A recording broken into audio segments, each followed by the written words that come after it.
The COVID-19 pandemic was one of the worst public health crises that our country has ever faced. We lost more than 1 million Americans to the virus, family members and neighbors, friends and colleagues, and millions more died around the world.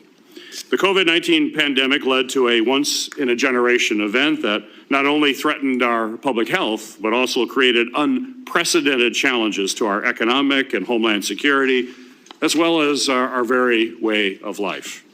As Americans navigated the COVID-19 pandemic, they endured changing healthcare guidance, uncertainty and misinformation about how to best protect themselves and their families from this deadly virus. Today's hearing is intended to examine the available scientific evidence related to the virus that causes COVID-19 and provides some transparency to Americans who are continuing to have to navigate their exposure to the virus. As chairman of this committee, I led an investigation into the federal government's initial pandemic response. The report was called Historically Unprepared and included recommendations on how we can ensure that we're better prepared to prevent and respond to future pandemics. This March, I also launched a bipartisan biosecurity and life science research investigation with Ranking Member Paul to look into a wide range of constantly evolving biological risks and threats to better enhance our preparedness for future incidents. This morning, we're going to hear from academic experts who can discuss how COVID-19 pandemic may have started and how we can learn from this outbreak to better address future potential infectious disease outbreaks and protect human life. Better understanding of the possible origins of COVID-19 pandemic is not only important to our public health, it is also a matter of homeland security. We must learn from the challenges faced during this pandemic to ensure we can better protect Americans from future potential biological incident.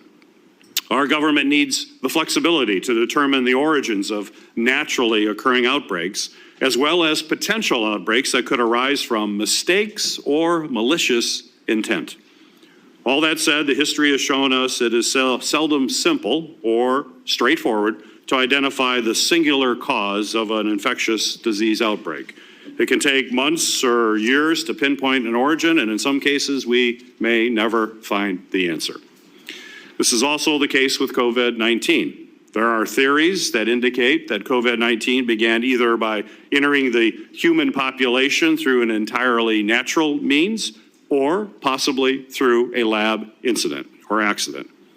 Given the likelihood that the Chinese government may never fully disclose all the information they have about the initial COVID-19 outbreak, we must use the scientific information available to better prepare for future potential pandemics.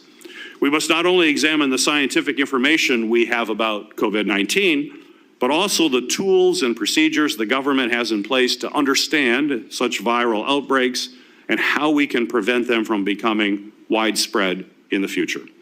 Today's hearing and our panel of expert witnesses will help us understand how the most recent pandemic began so that we can take necessary steps to protect the American people from future biological threats.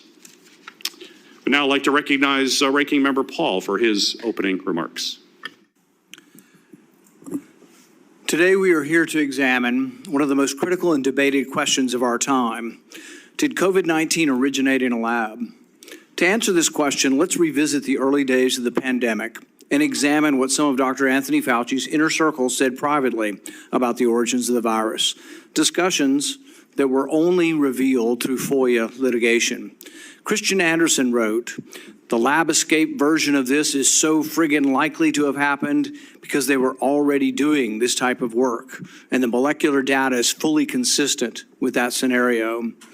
Ian Lipkin stressed the nightmare of circumstantial evidence to assess regarding the possibility of inadvertent release, given the scale of bat coronavirus research pursued in Wuhan.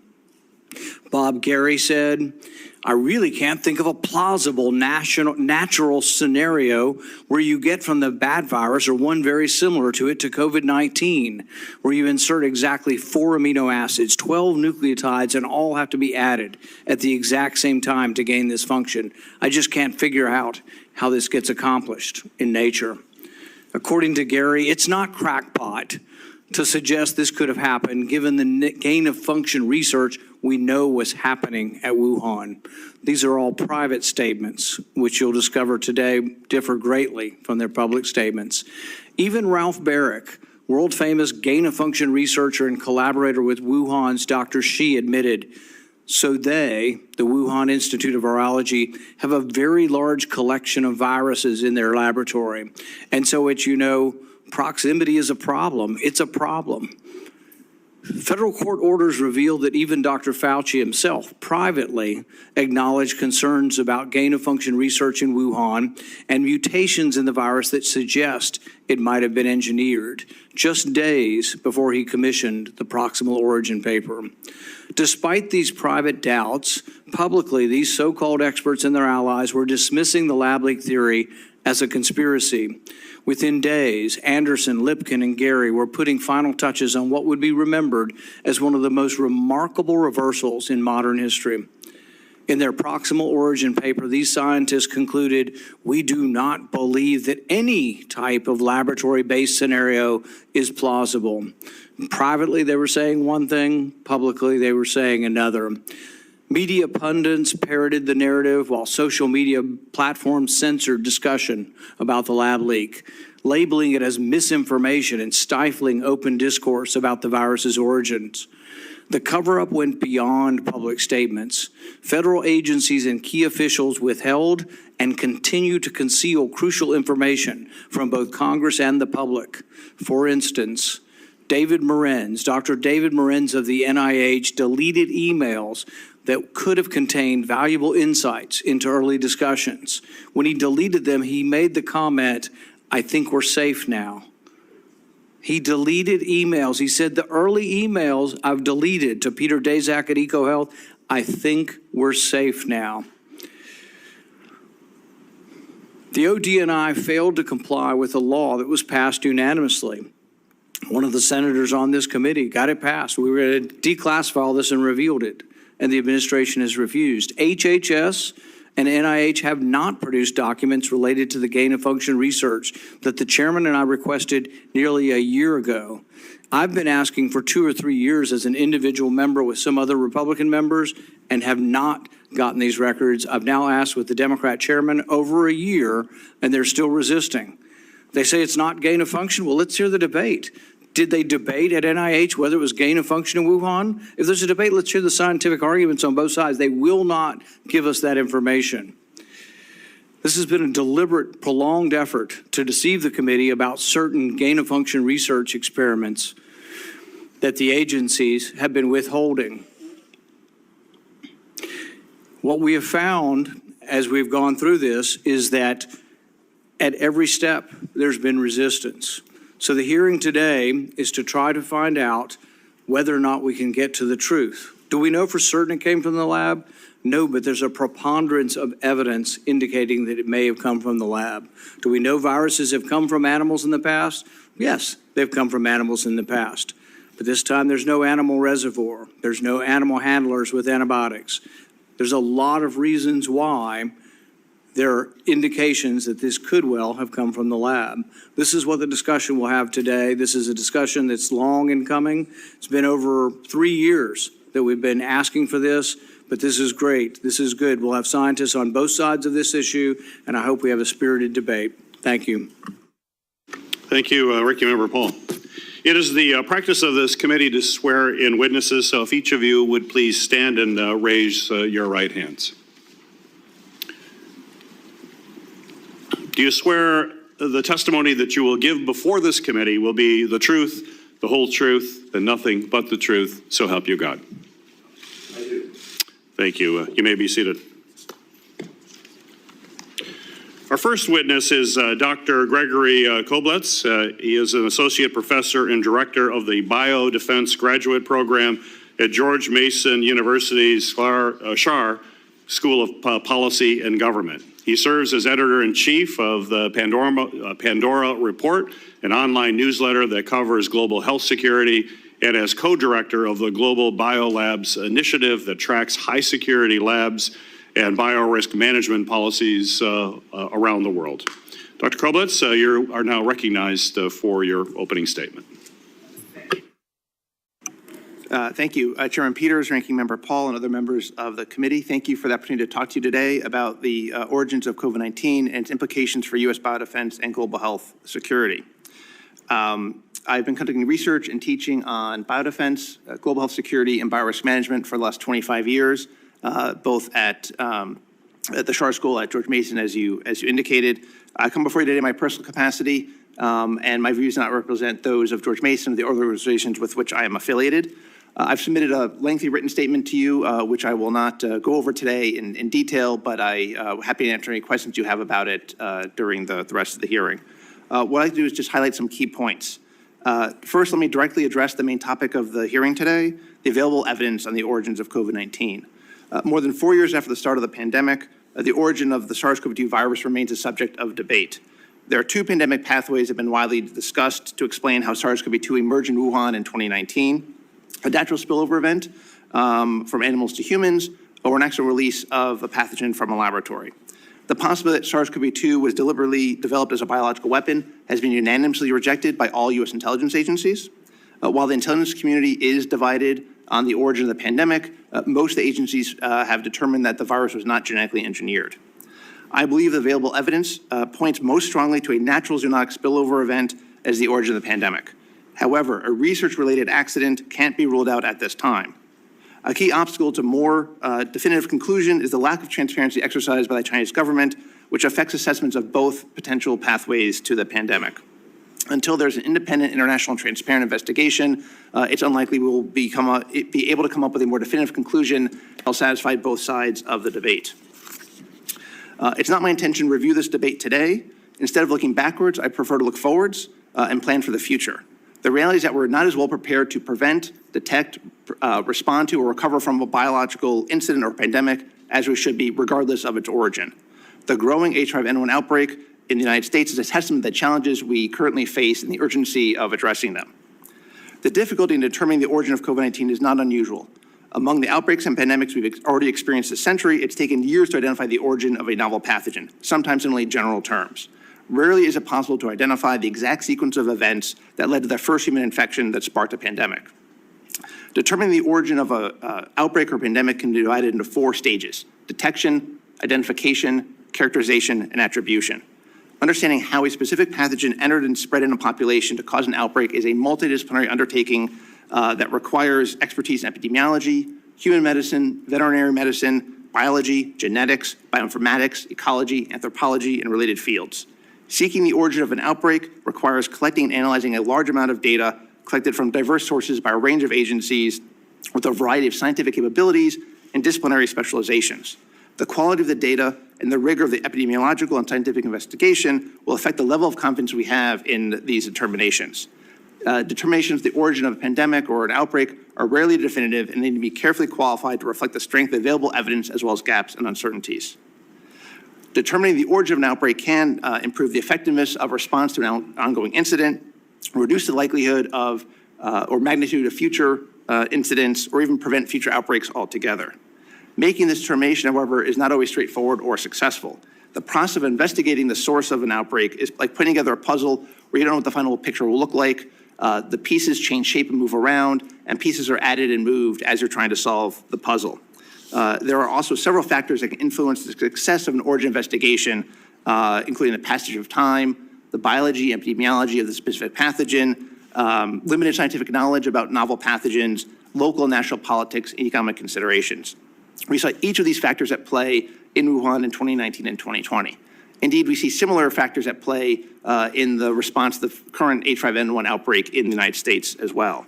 The key point is that determining the origin of an outbreak or a biological incident is scientifically complex, but can also be politically fraught and subject to countervailing pressures by other actors with an interest in obscuring or delaying or halting the outcome of investigation. So what should be done to improve our ability to determine the origins of a biological incident?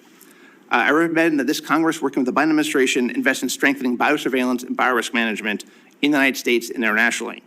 This will not only enhance our ability to determine the origins of future incidents, but also improve our capabilities to prevent them and respond more successfully to prevent an outbreak from becoming a pandemic. Biosurveillance in the United States suffers from fragmentation, chronic underinvestment in state and local public health capacity, and the lack of capacity to rapidly develop and deploy diagnostics. In my written statement, I provide further recommendations about biosurveillance. In interest of time, I'll get just to the recommendations on biorisk management. And this is a field that encompasses field and laboratory biosafety, laboratory biosecurity, and oversight of dual-use research. Even if the origins of COVID-19 is proven to be the result of a natural zoonotic spillover event, the pandemic raised important questions about the efficacy of our oversight of dual-use research of concern, including with pathogens with enhanced transmissibility or virulence. The pandemic has also dramatically illustrated the consequences if such a pathogen escapes from a lab and sparks a pandemic. Regardless of one's views on the origin of the pandemic, we should all be able to agree that we want to minimize the risk that a future pandemic could be caused by a laboratory accident. Last month, the Biden administration released a new U.S. government policy for oversight of dual-use research of concern, which represents a significant step forward in oversight of high-consequence research.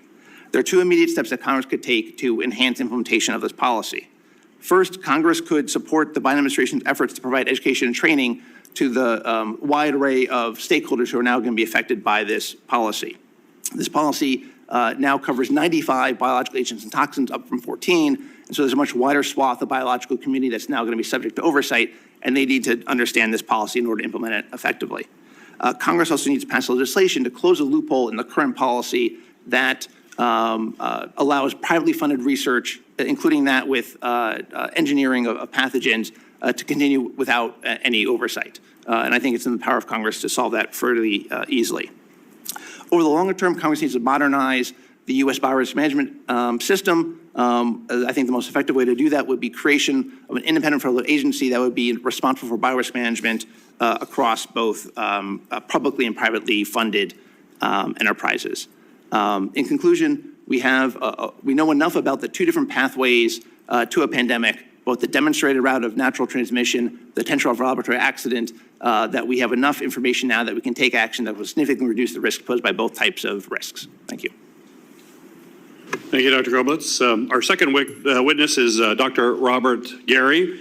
He is a professor of microbiology and immunology and an associate dean for biomedical sciences at Tulane School of Medicine. Dr. Gary has been a professor of virology for over 40 years and has performed groundbreaking work in diagnostics for emerging pathogens, including the Ebola virus. Dr. Gary, welcome to the committee. You are now recognized for your opening statement. Thank you very much. Chairman Peters, Ranking Member Paul, distinguished members of the Homeland Security and Government Affairs Committee, thank you for inviting me to testify today. As Chairman Peters says, I'm a professor and associate dean at Tulane School of Medicine in New Orleans. And the reason you may know me is because I'm an author on a peer-reviewed paper that appeared in Nature Medicine entitled The Proximal Origin of SARS-CoV-2. In the Proximal Origins paper, my co-authors and I discussed several different possible origins of SARS-CoV-2. The three possible origins for the virus that are most relevant to today's discussion are: 1, direct spillover from a bat to a human; 2, spillover from a bat to an intermediate animal and then to a human; and 3, lab origin. At the time of writing the Proximal Origin paper in early February to mid-March 2020, we did not rule out any of these three pathways. Based on the current available evidence, I believe that the most plausible origin of SARS-CoV-2 is spillover from a bat to an intermediate animal and then to a human.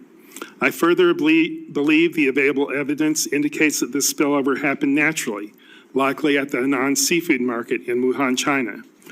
I do not believe that the available scientific evidence, when considered holistically, supports that the virus was created in a lab at the Wuhan Institute of Virology. However, I am first and foremost a scientist, and I will adhere to the scientific method. So I will continue to evaluate new evidence and reassess the validity of my scientific hypotheses regarding the origins of SARS-CoV-2. I look forward to continuing the scientific debate in peer-reviewed materials with other scientists, including those here today, regarding our different perspectives and interpretations of the evidence.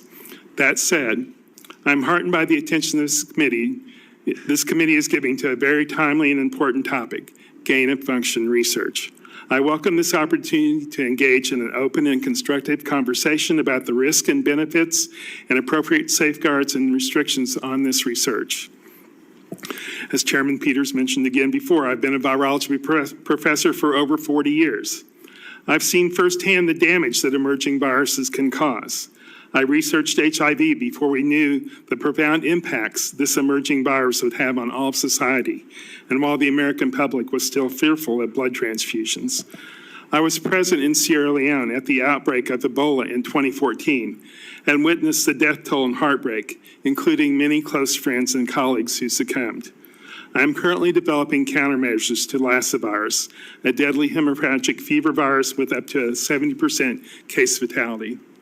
So I understand, perhaps better than most, the importance of assuring appropriate safeguards for research, including adequate oversight of funding, rules and guidelines regarding study design, including the types of viruses that require oversight, and universal standards for the use of appropriate protective gear when handling highly transmissible or pathogenic viruses in the laboratory or in field studies.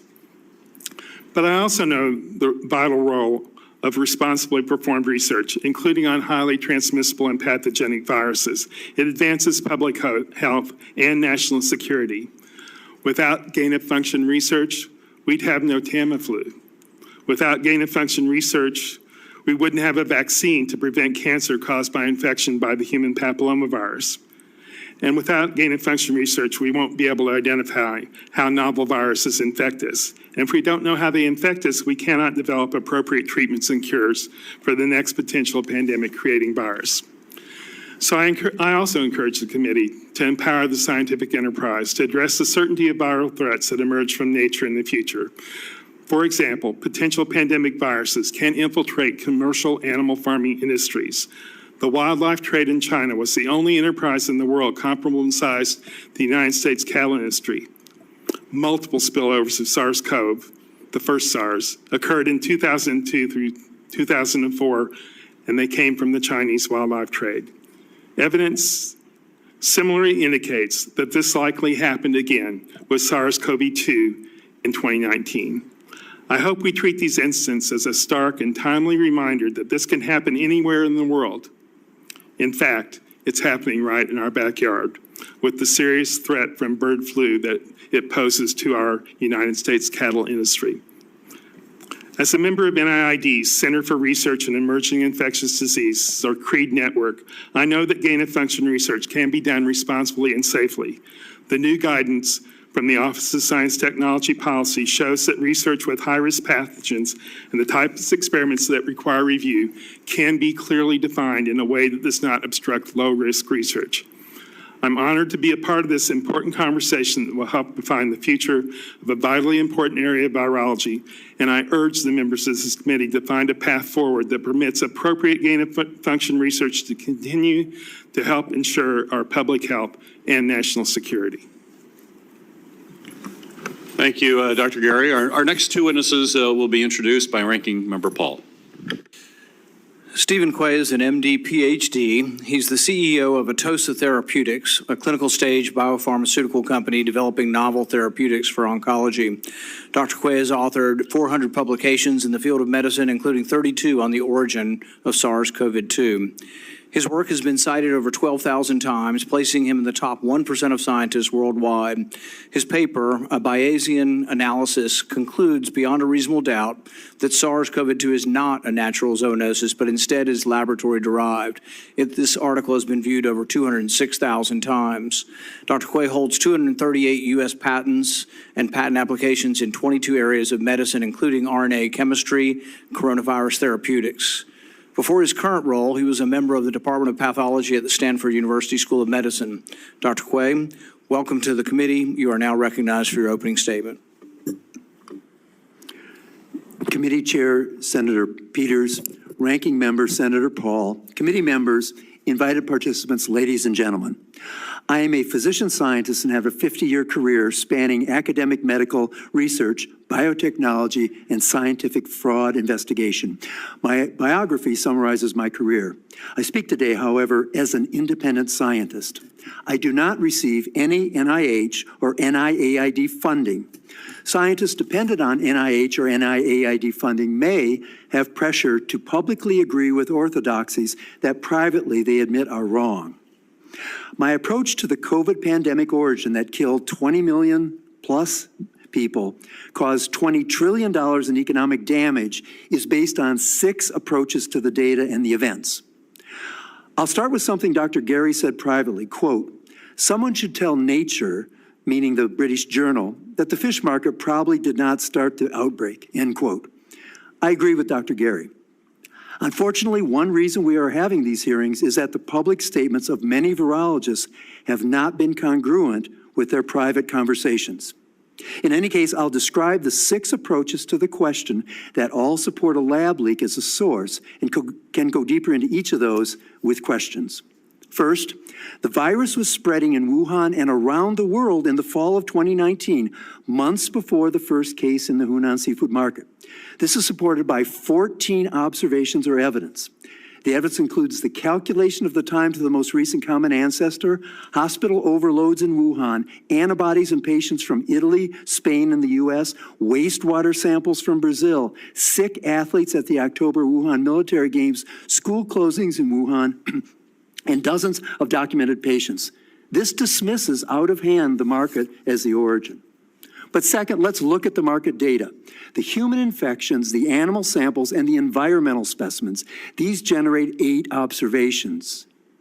No infected animals in the market or the supply chain were infected. No infected wildlife vendors had SARS. All human infections are the non-ancestral lineage B. The environmental specimens with animal DNA have no SARS-2. One vendor had animals from southern China where SARS-2 came from, but this vendor and his animals are negative for SARS-2. Now, only 1 of 14 environmental samples with raccoon dog DNA contains SARS reads, and that contains 1 read out of 210 million. 13 of the 14 raccoon dog DNA specimens had no SARS-2. With SARS-1, literally 100% of the market animals were infected. I frankly think it is shameful for scientists to mislead journalists and the public saying these data I just described are evidence raccoon dogs were infected with SARS-2. This is why trust in science is broken. None of these data are consistent with an infected animal passing SARS-2 to a human at the market. The 1,500-kilometer distance to the nearest SARS-2-related virus is like the distance from Washington, D.C. to the Florida Everglades. Imagine you're at dinner at a restaurant in North Bethesda near the NIAID labs. You get sick, and you are told that the virus you caught is only found in bats from the Everglades, but it also happens to be under study at the laboratories you see outside the restaurant window. That's what the market origin people are asking you to believe. Third, documented events at or related to Wuhan Institute of Virology beginning in March 2019 are consistent with the expected activities when a lab-acquired infection has occurred. This timelines include unusual attention from the Chinese Communist Party, leading to the PLA physician soldier being put in charge. Large tender requests to repair biosafety equipment, a virus database disappearing in the middle of the night, large tender requests for a lab security force to, quote, handle foreign personnel, end quote, patents for a device to prevent a lab-acquired infection, rumors in the virology community of a new SARS virus in the lab, 30 vials of the 3 most dangerous viruses on the planet being shipped illegally from a lab in Canada to WIV in March, and then one of those pathogens being found as a major contaminant in a BLSA lab in December. These events taken together are a classic example of closing the barn door after the horses left. Fourth, the evidence that is found in a natural zoonosis with respect to the animal host, the virus, and the human are missing with COVID. 96,000 animals were tested and are negative for SARS-2. 43,000 blood samples from blood donors in Wuhan were tested. A natural spillover like SARS-1 would have produced about 260 positives. A lab accident would be zero, and of course, zero is what is found. With respect to the virus, a spillover produces posterior diversity in the virus genome. A lab leak does not. SARS-2 has no posterior diversity. Natural spillovers, as Dr. Gary indicated this morning, involve multiple markets. SARS-1 began in southern China, had 11 spillovers in 11 different markets in 9 different cities. Christian Anderson, the proximal origin in SARS-2, said SARS-2 was one person being infected with one animal. I agree. Fifth, the genome of SARS-2 has 8 features found in a synthetic virus that are not found in natural viruses. The probability that SARS-2 came from nature based on these features is 1 in a billion. These features are the backbone, the receptor binding domain, the furin cleavage site, the genetics of the furin cleavage site, the number, location, and pattern of cloning sites in SARS-2 that use the Barrick cloning method and the ORF8 gene. Based on SARS-2 cloning sites, I predicted how SARS-2 could be made in the laboratory. A year later, Barrick used the predicted steps to make an infectious clone of SARS-2. These same features were described in a 2018 DARPA grant by WIV and U.S. scientists. With respect to the grant, SARS-2 had the proposed backbone from the proposed region in China, the proposed adaptation to human killing, the proposed diversity from SARS-1, the proposed no-CM cleavage site number, location, and pattern, the proposed human cleavage site at the proposed S1-S2 junction. Let's close with a thought experiment. It's 2018. Do you think a market spillover of a coronavirus could have happened in Wuhan? Dr. Daszak and Shi have studied coronaviruses for a decade, and they said no. How do I know that? Because they used Wuhan residents as control for a study looking for antibodies in coronaviruses in people living near bat caves in southern China. The rural residents had a 3% rate. Wuhan residents had 0. Let's flip that and ask the reverse question. Do you think a lab-acquired infection could begin in Wuhan, a city with the world's leading laboratory collecting coronavirus from nature, doing synthetic biology on coronaviruses, doing petri dish and animal research on coronavirus with a bat colony for testing, and that had written a blueprint to make a coronavirus that had 7 unique features found in SARS-CoV-2? I'll let you answer that question yourself. I have a number of specific reforms I believe should be implemented, and I would be happy to discuss them during the questioning. What happens if we have these hearings and nothing happens? The Wuhan Institute of Virology right now is testing a Nipah virus in a synthetic clone. This is a U.S. CDC bioterrorism agent. It kills 3 out of 4 people. A lab leak with an airborne Nipah virus would quickly, within weeks, disrupt food and energy distribution, fire and police services, medical care. My analysis of this tipping point event is that it would set back civilization about 250 years. The work of this committee is critical. If we now fail to act with the knowledge we have, history, if it can still be recorded, will judge us poorly. Thank you for your time.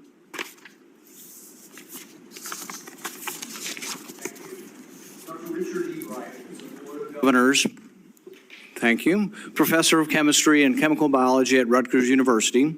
He also serves as the Laboratory Director for the Waxman Institute of Microbiology, a position he has held for 37 years. Dr. Ebright has authored over 185 peer-reviewed publications and holds more than 45 issued and pending U.S. patents. He's the co-founder of Biosafety Now and a member of the advisory board of the Global Biolabs Project and the Institutional Biosafety Committee at Rutgers University. Previously, he served on the Antimicrobial Resistance Committee for Infectious Disease Society of America, the Controlling Dangerous Pathogens Project, and the Pathogen Security Working Group for the state of New Jersey. Dr. Ebright, welcome to the committee. You are now recognized for your opening statement. Chairman Peters, Ranking Member Paul, and members of the committee, thank you for inviting me to discuss the origins of COVID-19. I'm Board of Governors Professor of Chemistry and Chemical Biology at Rutgers University and Laboratory Director at the Waxman Institute of Microbiology. In my statement, I will present my assessment of the origin of COVID and will summarize key lines of evidence that support my assessment.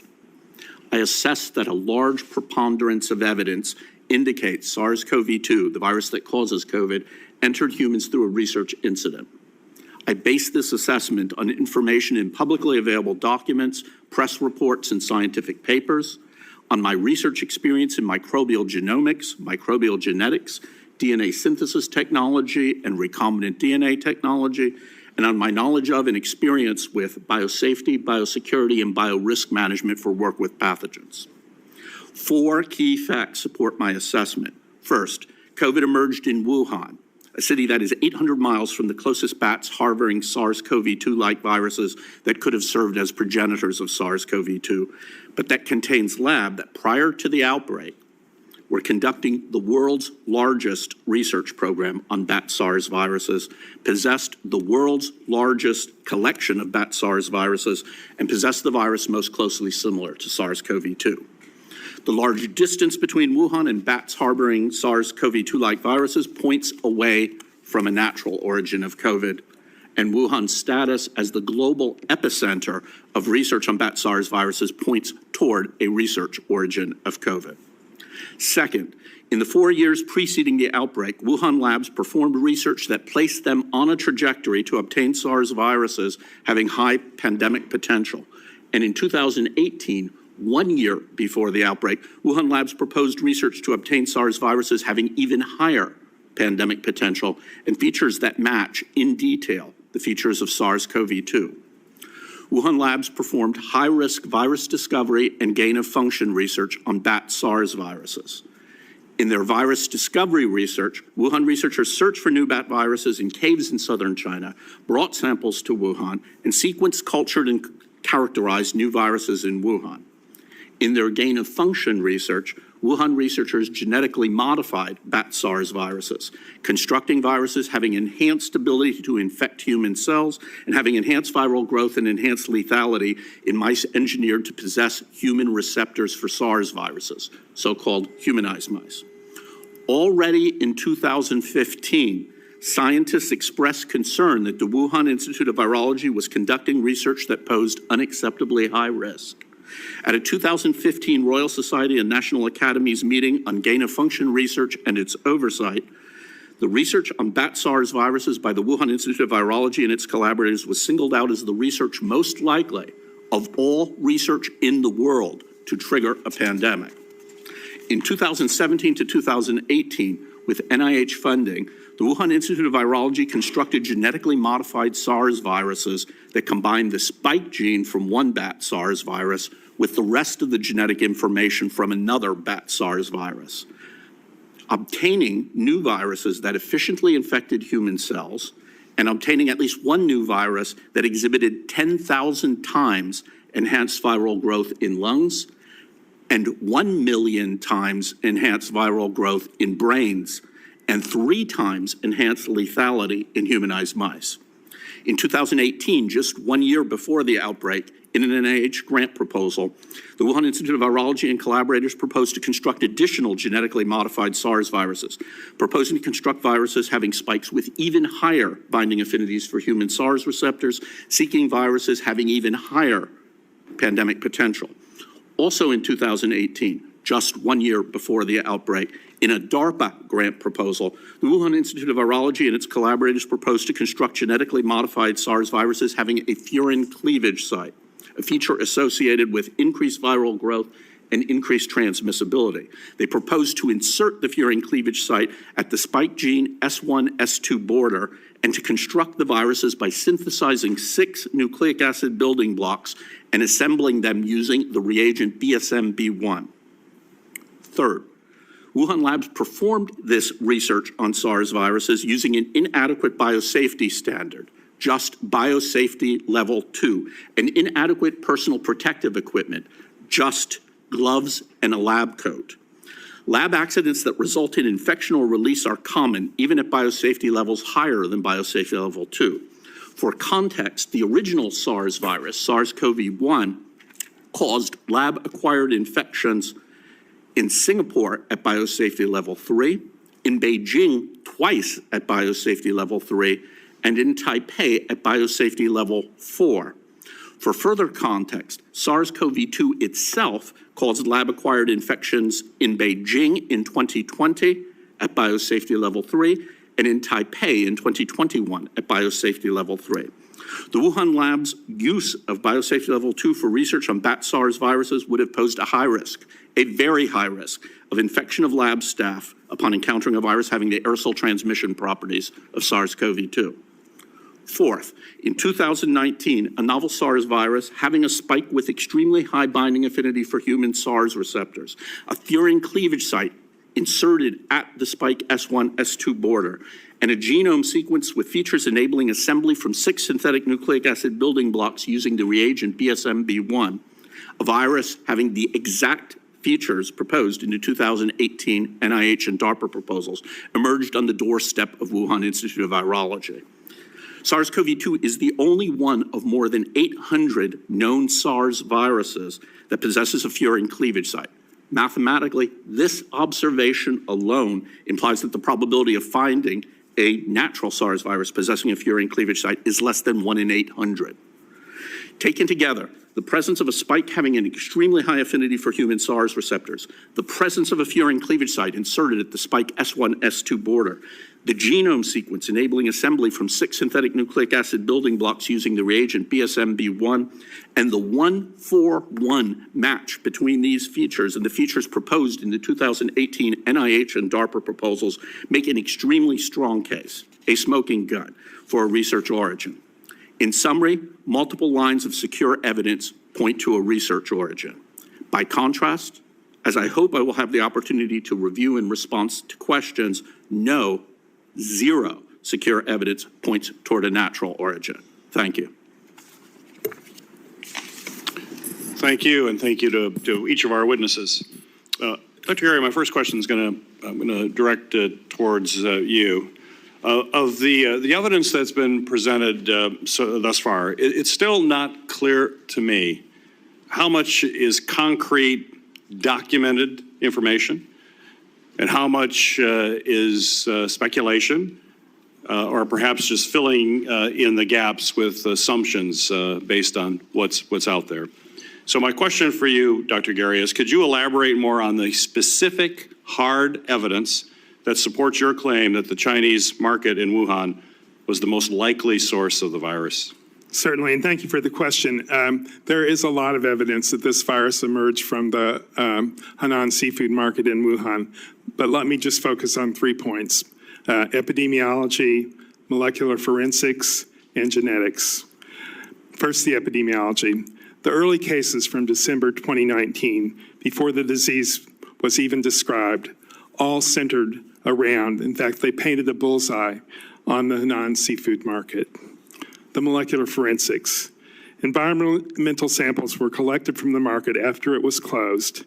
The hotspot of SARS-CoV-2 positivity, the RNA, was in the southwest corner of the market. In those very same samples, RNA and DNA from raccoon dogs and mass palm civets was found in these samples, commingling with the SARS-CoV-2 RNA. Genetics. The SARS-CoV-2 spilled over at least twice in the market. The phylogenetics, the genetics of the virus are very clear about that. That is not compatible with a lab leak. Dr. Gary, do we know that the virus that caused COVID-19 existed in the Wuhan lab before the pandemic? And if not, how could we find that out? In fact, we don't know. The intelligence community has looked at that point very intently and has not been able to determine that Wuhan had the virus. We don't have the evidence from the Chinese. It's just one of the many things that we're missing that we would like to get from the Chinese government. Based on the bat coronavirus that we know that researchers in the Wuhan lab are working on, would it have been possible for them to create this virus? Is it possible? Not from a bat coronavirus. If you take the time to read my written testimony, I'm going to, in that document, I went through a lot of evidence that this virus did not spill over directly from a bat to a human being. It had to go through an intermediate animal. And it's not just the evidence from the non-market. There's other genetic evidence. The bat coronaviruses are viruses that are spread by the gastrointestinal route. For a virus like this to become a respiratory virus is just going to require too many mutations, too many changes for a bat virus to spill directly over to a human being. That could only really happen in nature with replication through an intermediate animal. Very good. Dr. Kobletz, next question's for you. I'm aware that through FOIA request, a lot of information from U.S. Agencies and U.S.-based organizations have been obtained by people investigating the COVID-19 origins. However, it seems as though we've gotten relatively little or nothing from Chinese agencies or the Wuhan Institute of Virology specifically. So my question for you, sir, is what specific information from China would be most helpful in settling this origin debate? Thank you, Senator. There's a range of information that would be useful for furthering our investigation of the origins of the pandemic. The Chinese government has collected lots of information about the samples that were both at Hunan Market and elsewhere in Wuhan and in other provinces where they sampled animals, but they haven't released the raw data. They've provided information, but not the data that epidemiologists, virologists have wanted to see in order to do their own analyses. Just last year, they did release more information through publications, but this is information they've been sitting on for quite a while. So there is more information that should be released and should be made the raw data available to independent outside experts to make their own assessments. In terms of the Wuhan Institute of Virology, there should be records about the research they're conducting. There should be records about the medical surveillance they're performing on their researchers, records on the maintenance operation of their biocontainment equipment, and all that, those documentations would be, could be reviewed by outside experts to determine if there's any signs that there was any accidents or any indications that there was, the virus was, made an escape from the lab. So there's quite a bit of information that's available, but obviously the Chinese government has chosen to be opaque about what they have and what they know in a way that has frustrated people involved with looking at this in terms of assessing both the natural zoonotic spillover pathway and also looking at the lab accident pathway. Dr. Gary, you talked about the virus jumping from an animal into a human, and we've heard the term spillover. For the benefit of this committee, could you explain spillover? In fact, most human diseases have come to us from animals. When we're talking about a spillover, we're talking about a cross-species transmission from one animal species to another. I mean, it could be another animal, but usually when we talk about spillover, we're talking about from an animal to a human. So animals have their own viruses, just like we do. The ones that are dangerous in the animals, though, are the ones that have the capacity to infect more than one species. You can think about a virus like rabies that can infect, a wide range of mammalian hosts. So do we know what animal or animals could have carried this virus, and were they at the market? Explain that more fully, please. Sure. We don't know that for sure. What we do know is that when you look for the virus in the market on environmental surfaces and various places, you found it mostly in the southwest corner of the market. This is where the wildlife was sold. The animals like the raccoon dogs or the mass palm civets. And in fact, there were many of the samples there had SARS-CoV-2 and the DNA and RNA from those animals right there in the same sample. You could imagine somebody maybe came and sneezed on that sample, but the most likely explanation is that animals were in fact infected themselves with SARS-CoV-2. When you look at the drains outside of that one stall that had the most SARS-CoV-2, that drain also had virus. So it's we don't have the smoking gun evidence that, there was actually an infected animal in the market, but I think we have the next best thing with this forensic molecular biology. Very good, thank you. Ranking Member Paul, you're recognized for your questions. Mr. Chairman, I ask unanimous consent to submit statements for the record from U.S. Right to Know, Open the Books, America First Legal, Frontiers of Freedom, and Dr. Alina Chan. Without objection. So just in the last few minutes, Dr. Gary has told us that this couldn't have come from bats. It had to go through an intermediate host. That may well be true, but arguing against that is they tested 90,000 some odd animals, and there is no animal host that's been found. But what he also doesn't tell you is the animal host could be a laboratory animal. It could be passed serially through that, and that's one way of quickly adapting and pushing natural selection to adapt a virus towards humans. Dr. Alina Chan has written extensively about this, how this virus didn't show up clunky and poorly transmissible. This virus showed up immediately very transmissible in humans, as if it had been pre-adapted in a lab. Dr. Ebright, Dr. Gary tells us that he's wedded to the scientific method and that he considered all the different possibilities in proximal origins. And I know you're a professor, and I'm assuming you've been the senior author on many papers. I assume that you teach your younger researchers what is good scientific method and not good scientific method. In the abstract of proximal origins, Dr. Gary and his fellow authors state categorically that the virus is not a laboratory construct. That doesn't sound to me like open-mindedness, and I wonder what you would tell a younger researcher or someone you're instructing in the scientific method about putting categorical statements into a scientific paper. Well, it's important to emphasize that the paper in question, Proximal Origin of SARS-CoV-2, published in March 2020, was not a research article. It was an opinion piece. It was published as a commentary, which is the section in the journal that holds opinion pieces and editorials. So it was an opinion piece. The authors were stating their opinion, but that opinion was not well-founded. In March of 2020, there was no basis to state that as a conclusion, as opposed to simply being a hypothesis.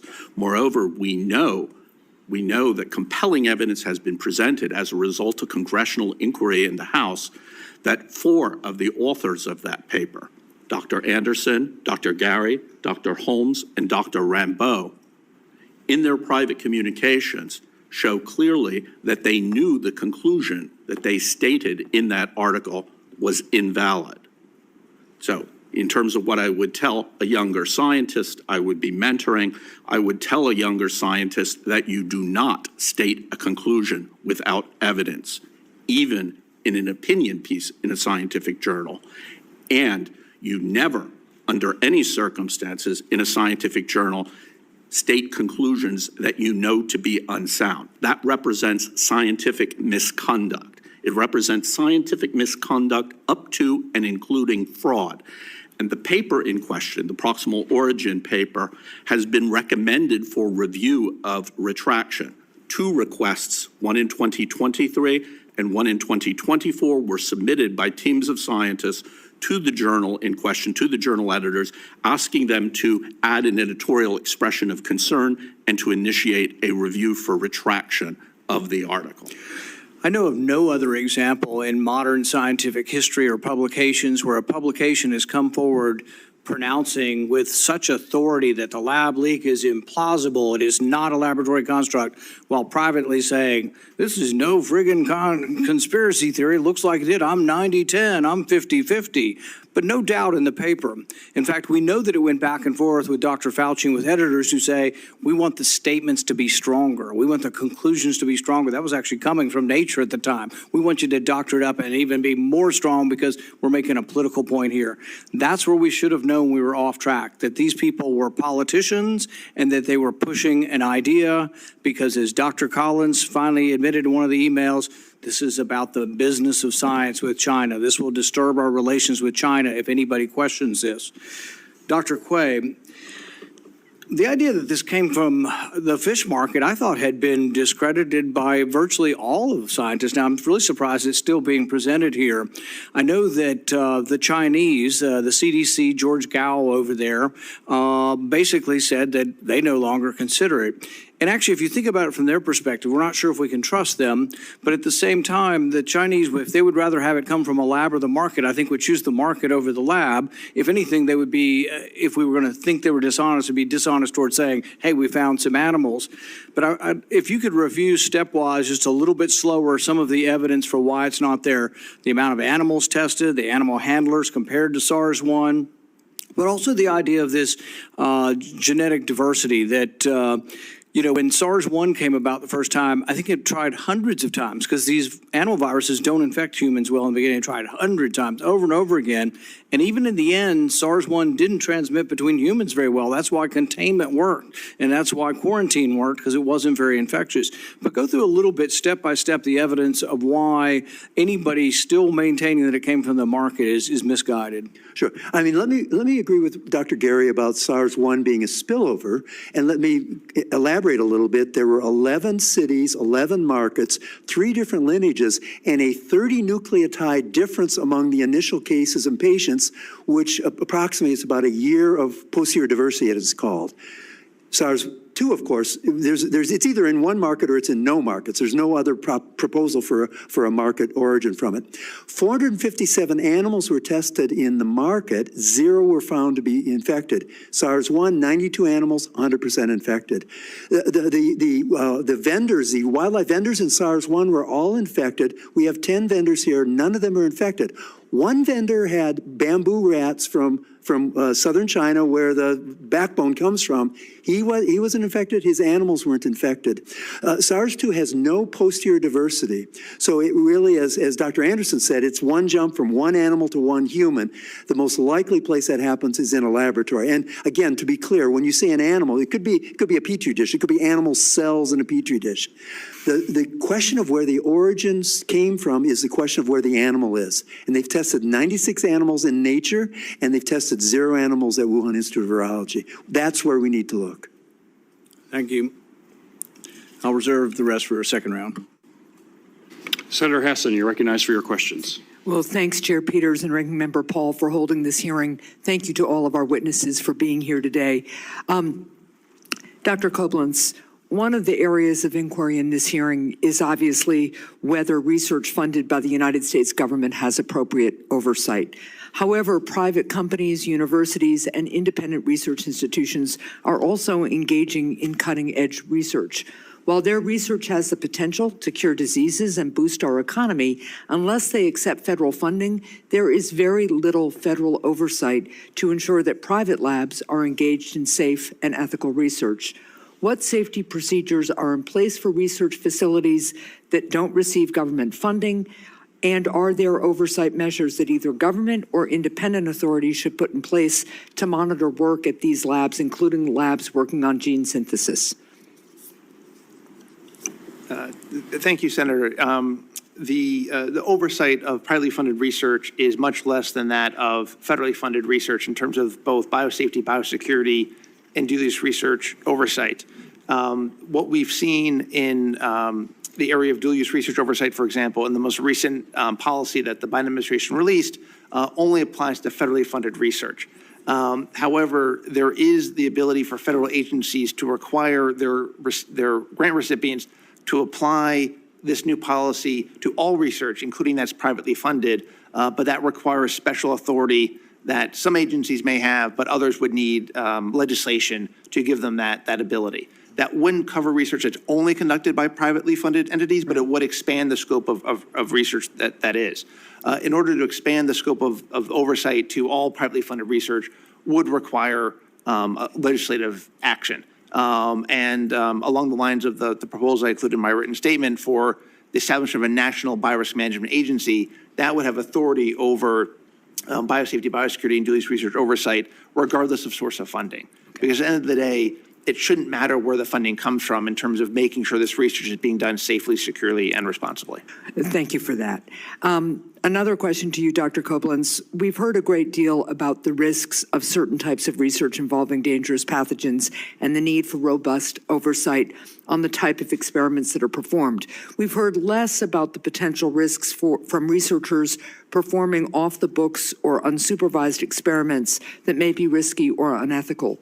How serious are the risks posed by malicious or unethical insiders, and are the United States and international authorities equipped to sufficiently mitigate these risks?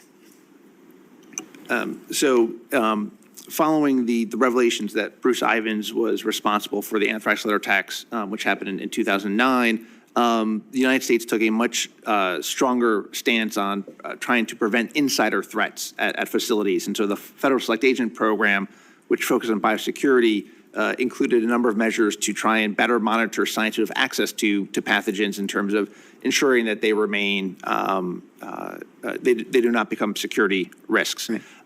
That kind of efforts to mitigate insider threats does not exist in the side of the dual-use research oversight. There is a lot of emphasis on self-governance by research institutions and by PIs to basically govern their own labs and make sure that work is not being done that is, as you said, off the books or is any way unethical. But so it is really at this point on, the onus is on research institutions to make sure that the work activity being done on their facilities is in compliance with all relevant laws and regulations. So that is an area that is currently a gap in our oversight of this kind of research. Okay, thank you. One more question for you. When it comes to biosecurity, the U.S. domestic security is obviously tied to international efforts. What happens halfway across the globe can clearly impact us in the United States. Doctor, you're involved in the Global Biolabs Initiative, which is an organization that tracks all the highest biosecurity level labs in the world. Are there labs that are of particular concern? And if so, what action should Congress and the executive branch take to improve their safety and thus our national security? As we documented in our report last year on global biolabs, there's been a building boom in BSL-4 labs since the start of the pandemic. And so there are a number of countries that are now building their first BSL-4 labs that don't actually have their national biosafety and biosecurity legislation regulations in place. And so countries like the Philippines, Kazakhstan, Saudi Arabia are trying to construct facilities, but they don't yet have the regulatory infrastructure that they need to make sure those labs can be operated safely, securely, and responsibly. In addition, countries like China and India, who already operate BSL-4 labs, are planning on building additional labs as well. And so in all of these cases, there's a need for making sure that these, at the national level, that the right virus management policies are in place, and then at the laboratory level, that these policies are being followed properly. And there are a number of measures that both the U.S. and internationally through WHO and other entities could take to try and ensure that these regulations are in place and are being followed properly. And can you elaborate on what those steps would be? Sure. So there is a international standard for biorisk management that creates a framework for how do you ensure that safety and security is prioritized across your laboratory and your research enterprise. It's called ISO 35001. It was negotiated end of 2019, but has not been widely adopted yet by labs around the world. Having that kind of international standard is very useful because it provides the best practices for biosafety and biosecurity, and it includes a process by which you need to document how you're complying with that standard. That documentation then becomes available for audit in the event that you need to have any kind of investigation by local, national, international authorities to ensure that the facility is operating properly and is operating safely and securely. So that kind of standard provides an international metric for measuring whether or not a lab is operating to the international standards that we would hope they would be. Thank you very much. Thank you, Mr. Chair. Thank you. Senator Johnson, you're recognized for your questions. Thank you, Mr. Chairman. I want to thank you and the ranking member for holding this very important hearing. We need a lot more of these. I want to thank all the witnesses for your very detailed testimony. And I'd encourage anybody viewing this hearing to go online and read the detailed testimony. I think you'll find it very difficult to not come away after reading that we may not have a smoking gun, but the circumstantial evidence is strong that this was a man-made virus and that it was probably leaked from a lab, probably at the Wuhan Institute of Virology. One thing that's convinced me very early on, I've been convinced this quite some time, is just the cover-up. I mean, the fact the Chinese took down data sets. So all of a sudden you couldn't find a smoking gun because it no longer exists, and we'll probably never know that. But also the cover-up here within the U.S. government. I've been doing oversight on our response to COVID, which, by the way, was a miserable failure. We're 4% of the world's population. We apparently experienced 16% of the deaths. We're supposedly the most modern medical system in the world. That's a miserable failure. And so we need to do a lot of oversight, not just on the origin, which is an important aspect of this, but on everything, okay? If we're serious about this, by the way, we got to start letting subpoenas start flying. I'll do this one more time. I've done this multiple times. This is the 50 final pages of Fauci's emails. By the way, the only reason we realize that Fauci was engaged in a cover-up with Dr. Gary is the fact that we had to FOIA these. They didn't turn these over, which they should have. We had to FOIA them. We had to go to court. Our staff has taken the 4,000 pages that we got that were redacted, narrowed those down to 400 pages, and they allowed us to look at these things unredacted in a reading room. 350 pages, but not the final 50. In terms of the cover-up, my guess is the smoking gun exists somewhere under these heavy redactions. So my suggestion, actually my plea to the chairman is to issue a subpoena to get these final 50 pages. Then maybe we'll get a full extent of the extensive cover-up. Dr. Gary, I don't know, have you ever used the word conspiracy theory as it relates to the lab leak? Have you ever accused people who put that thing forward, they're a bunch of conspiracy theorists? Not in my public. Okay, well, I'll tell you who has, is the chief editor-in-chief of Nature magazine that published the proximal origin. He said, talking about your study, your cover-up, great work. We'll put conspiracy theories about the origin of SARS-CoV-2 to rest. Will you at least admit that people who are raising the possibility of a lab leak were not conspiracy theorists, that they were legitimate concern about gain-of-function research creating this chimeric virus? Of course, sir. I mean, that would include us at the very beginning. That's progress. That's progress because, again, an awful lot of people's reputations were ruined by this cover-up and by the accusations of people being conspiracy theorists. Dr. Ebright, the purpose of this hearing really is to talk about the danger of gain-of-function research. Right now we're about ready to be scaremongered. I think we're already being scaremongered on H5N1. Back in late 2011, the world learned of two scientific teams, one in University of Wisconsin-Madison, one in the Netherlands, that had apparently said each of these labs created H5N1 viruses that gained the ability to spread through the air between ferrets. The animal model used to study how flu viruses might behave in humans. That's pretty darn dangerous stuff, right? That is primarily what led to the moratorium on gain of function, correct? That is correct. What possible reason is there to be producing what nature probably couldn't produce? Why are we doing this? It's important to emphasize that the research in question has zero civilian practical applications. Gain-of-function research on potential pandemic pathogens is not used and does not contribute to the development of vaccines and is not used and does not contribute to the development of drugs. So again, the rationale for all this research is exactly that. In case we have to respond, but that's the rationale. In case we have to respond to a bioweapon attack, okay? We need a defense mechanism. So that's the reason, for example, the Defense Department has spent $42 million or funded EcoHealth Alliance for $42 million and USAID for $53 million, correct?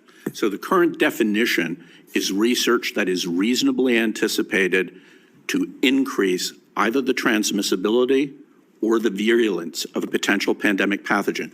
That research does not contribute to developing countermeasures against potential pandemic pathogens. That's the rationale they used. The thing they really scared the public on was the 1918 flu pandemic, correct? Even Anthony Fauci has admitted most people who died of the flu pandemic died of pneumonia because we didn't have antibiotics, correct? Bacterial pneumonia. I think one of the things we have to provide oversight is the sabotage of early treatment using widely available, cheap and safe generic drugs. We didn't do that. I mean, from my standpoint, the first thing we ought to be doing in any kind of pandemic is there some way to treat this? And let doctors be doctors, let them practice medicine. Yeah, I'm sure you're familiar with the concept of Miller's ratchet, correct? Of what? Miller's ratchet. Okay, well, it's basically what viruses generally do is they'll become more transmissible but less pathogenic. okay? Because again, it doesn't do, a virus snuffs itself out. MERS snuffed itself out. SARS snuffed itself out, except there were a couple lab leaks that produced SARS outbreaks, correct? So again, my point is, are we making things worse with human intervention? Producing vaccines that are not sterilizing, that allow variants to be produced, and things like antibody-dependent enhancement. Again, there's an awful lot of concern that we don't even consider here because we're on this quest to have a vaccine for everything and produce vaccines for viruses that haven't even been created yet in the lab. Again, that's the question we ought to be asking this committee is, what in the world are we doing? What's the rationale for doing this? And are we actually causing more harm than good? With vaccine development, I would disagree. The vaccines in general do not pose significant harms and offer significant benefits.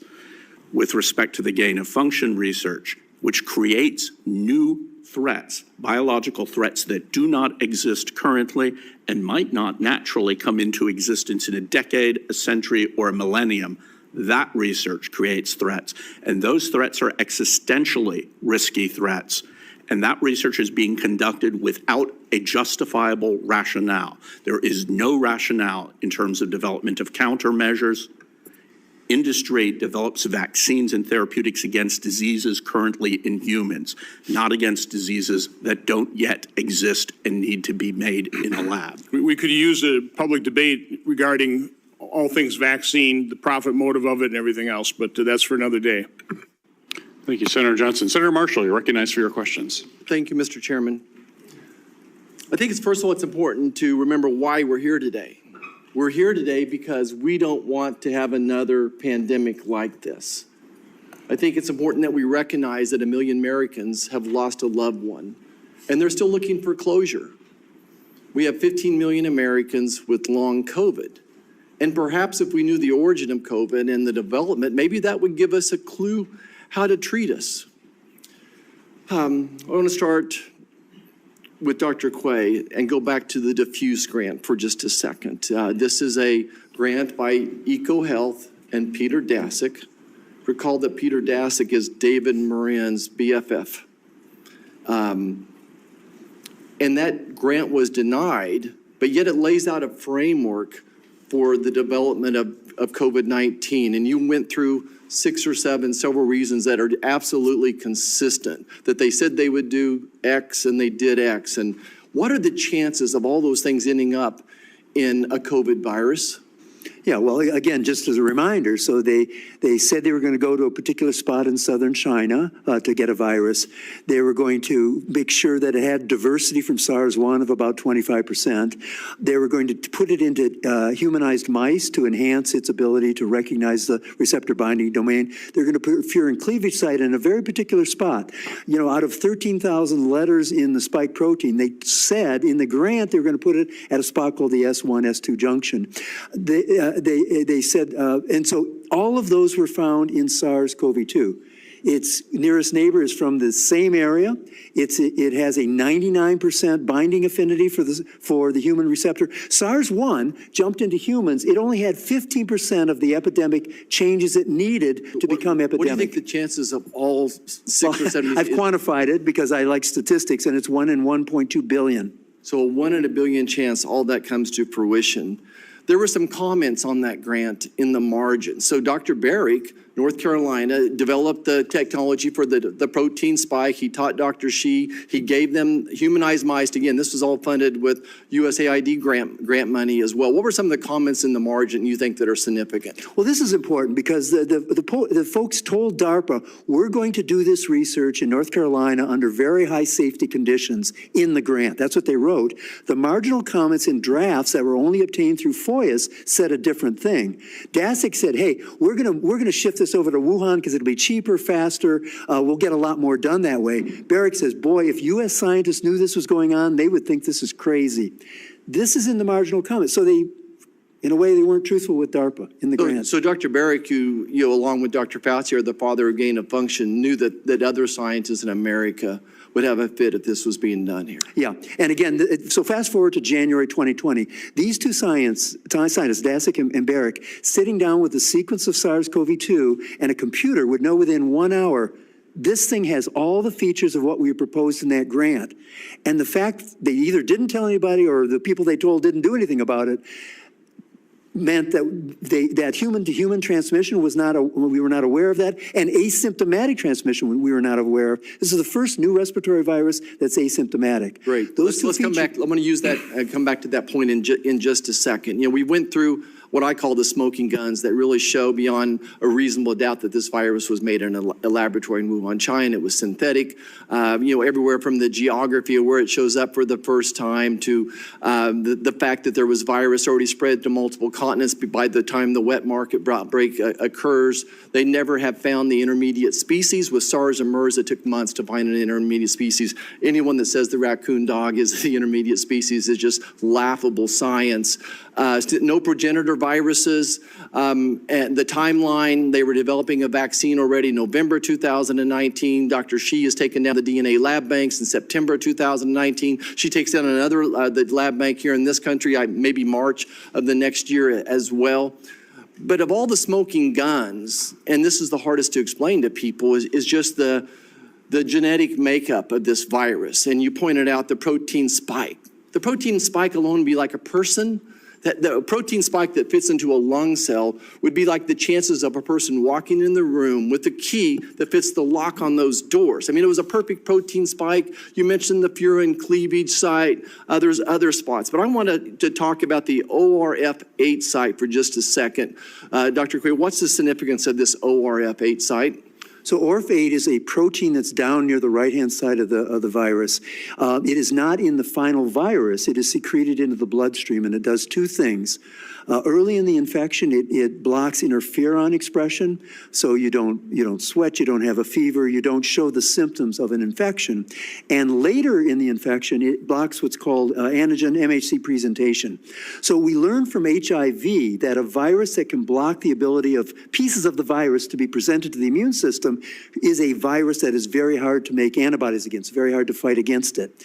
Two master's theses during 2015 that have only been published in Chinese, no papers came from it at the Wuhan Institute of Virology, created a synthetic cloning system for ORF8. Right. So gain-of-function research around things that make viruses asymptomatic and things that make them not be able to make antibodies to are beyond the pale of what Dr. Ebright has said in terms of the civilian use. If I could, Dr. Quay. No civilian So use. really, this ORF8 is a synthetic link sequence never found in nature, and they place it in here. Right? They place this link in here for the purposes of the two cardinal sins, the cardinal sin of asymptomatic virus and then transmission without that symptom as well, and the inability to make an immune response. I mean, that's the cardinal sins of gain-of-function research. What purpose would there be if you're wanting to develop vaccines? Is there any civilian purpose, or is this, in fact, a bioweapon? I can't say it's a bioweapon because that's in the mind of the person that made it, but it is highly unusual, highly synthetic. They were doing synthetic biology around it, and its two functions are quite remarkable with respect to what kind of research you would do in the civilian world. Dr. Ebert, is there a possibility that it could have been a dual purpose, that they could have been used as a bioweapon? So the original SARS virus, SARS-CoV-1, is a Tier 1 select agent in the United States. So it is in the group of pathogens and biological toxins that our federal government has identified as having high potential for use as a bioweapon in biowarfare, bioterrorism, or biocrime. It, by definition, therefore, according to our federal government, is a bioweapon agent. It is not a bioweapon, but it is an agent that potentially could be used. Is there any good reason to put this in the virus if you're developing a vaccine? I would return to my general comment on gain-of-function research on potential pandemic pathogens. The research has no civilian practical application. Researchers undertake it because it is fast, it is easy, it requires no specialized equipment or skills, and it was prioritized for funding and has been prioritized for publication by scientific journals. These are major incentives to researchers worldwide, in China and in the US. The researchers undertake this research because it's easy, they get the money, and they can get the papers. Here's Senator Marshall. Senator Scott, you're recognized for your questions. First, I want to thank the chair and the ranking member for hosting this hearing. We should did this a lot. I think there's a lot that we still need to learn. The COVID pandemic was devastating for our country, as we all know. The response by the Biden administration and the media has done nothing but amplify the consequences of this crisis and erode trust in our federal government. Not long ago, anyone asking questions about the origins of COVID and the possibility of this virus resulting from a lab leak were branded as conspiracy theorists. Just like the Hunter Biden laptop story, the experts said this was disinformation and waged a campaign against members of Congress, medical professionals, and everyone else asking questions to discredit them as liar and extremist. Anthony Fauci led the charge in this public smear campaign, and I think it's great that he's not there anymore. We know that this is not only a credible theory, but the most likely cause of the pandemic. Communist China can't be trusted, and because the Biden administration has chosen weak appeasement of the CCP, we still haven't forced accountability or got the answers the American public deserve. HHS Office of the Inspector General did a review of the EcoHealth Alliance and its management of the grant contract. EcoHealth received funds and had the Wuhan Institute as a subcontractor. It's my understanding that NIH requires annual data reporting for what we spend money on and the research data. The Wuhan Institute never provided or only provided partial data. EcoHealth either failed to submit or submitted incomplete data. NIH failed to police their own grant program and allowed this to slide for years. About 85% of EcoHealth's budget comes from federal research grants. I have no idea why NIH would think it's a good idea to give U.S. tax dollars to Communist China. Seems like a pretty poor idea to me. Dr. Ebright, would it make sense to hold grant recipients accountable for the failure to comply with the terms of their grants? Why not require the prime grantee to fully reimburse the government if they or one of their subcontractees fail to fully comply with the terms of the grant? Seems like we do that with our personal life. If somebody does the wrong thing, they owe us the money back. So what do you think? We do currently hold the grantee responsible, not only for the primary award, but for subawards, for subcontracts. When a researcher submits a grant proposal to NIH, when a researcher submits each annual grant progress report to NIH, the researcher signs a certification box. And that certification box says that the researcher will comply with the terms and condition of the grant and will provide full and factual information upon request, subject to administrative, civil, and criminal penalties. So the basis for accountability exists. Has EcoHealth been held accountable? Have they given us any money back? To my knowledge, there has been no clawback of funding from EcoHealth. There has, however, been an immediate suspension that went into effect a month ago, both of EcoHealth Alliance and then this month of its president, a suspension of eligibility for federal funding of all forms, and a referral for debarment from eligibility for federal funding from all sources. Do you know any instances where NIH has ever held anybody accountable and gotten the money back? Yes, so this has happened in a number of cases. Examples include data fraud. Other examples include sexual harassment or other forms of abuse that are outside the terms and conditions of the grant. So why do you think they haven't gotten the money back from EcoHealth? Why haven't they been held accountable?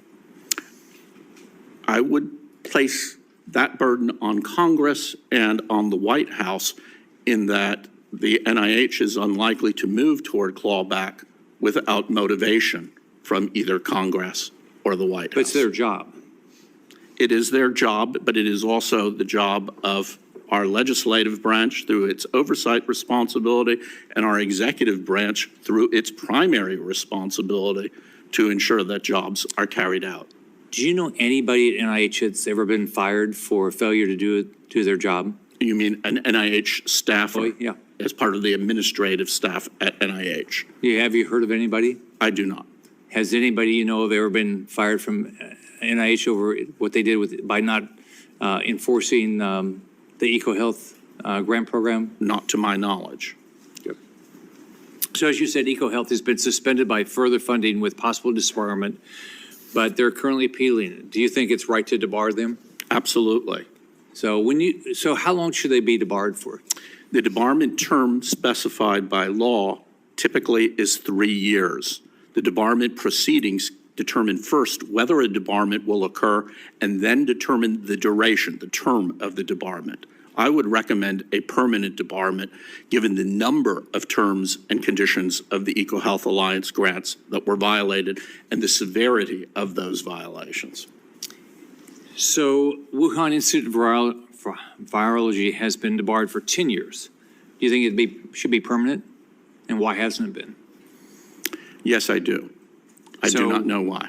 Why do you think it wasn't permanent? I do not know. Okay. So does anybody else have any background on why NIH doesn't enforce their own? I mean, it's their own rules. Have you heard of anybody from NIH being reprimanded, fired, or anything over the EcoHealth? No. Why do y'all think? I think the retired head of the NIAID should be asked that question. Okay. All right. Thank you. Thank you, Senator Scott. Senator Romney, you're recognized for your questions. Thank you, Mr. Chairman, Ranking Member, for the hearing. I'd like to get a sense of, there's a lot of energy and passion around, was it from an animal or was it a lab leak? And I must admit, I don't understand why there's so much energy around that. It strikes me that we'll never be 100% sure, I presume, about one or the other. We might be 98% or something, but we'll always be a little uncertain. And given the fact that it could have been either, we know what action we ought to take to protect from either. And so why there's so much passion around it makes me think it's more political than scientific, but maybe I'm wrong. So the action, it strikes me that based on what I've heard, we shouldn't be financing gain-of-function research. What I heard was there's no particular reason for it other than military warfare. We shouldn't do that anyway. So one, we know that. Whether it came from an animal or not, we shouldn't be financing gain-of-function research. Number two, we should insist that any place we send money follows the international ISO standards. I didn't get the number, Dr. Kobelinks, but you had a number there that suggested that people have to follow. So we shouldn't be getting money or going to labs that don't follow those international standards. And number three, whether it was from a wet market or the Wuhan lab, China's to blame. Both those things were in China. And so if we're looking for someone to blame, we know who it is. It's the Chinese, and they should take responsibility for it and should have opened themselves up to complete disclosure. So am I wrong here? Is there a reason there's so much energy around whether it came from a wet market or a lab? In both cases, the action is simple. We should clean up the wet labs, and number two, we should tighten the wet markets, and number two, we should tighten the labs. Please, go ahead, Dr. Quay. Well, I'll just say briefly, I mean, I think the energy is around the fact that paychecks, salaries, careers are based on continuing gain-of-function research by some of the most vocal people in this debate. And I think if you follow the money, you'll see the answer. Thank you. Dr. Gary, what's your thought? Well, a lot of the talk around gain-of-function research depends on how you define it, and the definition is very important. I mean, there's some informal definitions that are very technical definitions.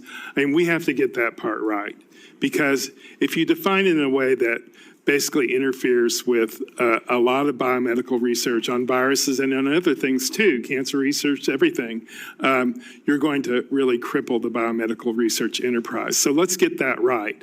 I don't think, just blanket we should stop funding all gain-of-function research, because some of that is important, like, for developing animal models of new diseases as they come forth. You have to select for a virus that can actually replicate in a distinct animal that you can use in the lab. So if you don't permit gain of function research, we won't be able to respond to a new threat because we won't be able to make animal models. So getting that right, getting the definition right is very important. I think that the Office of Science and Technology Policy, new guidelines for this type of research is very clear. It's a good step forward.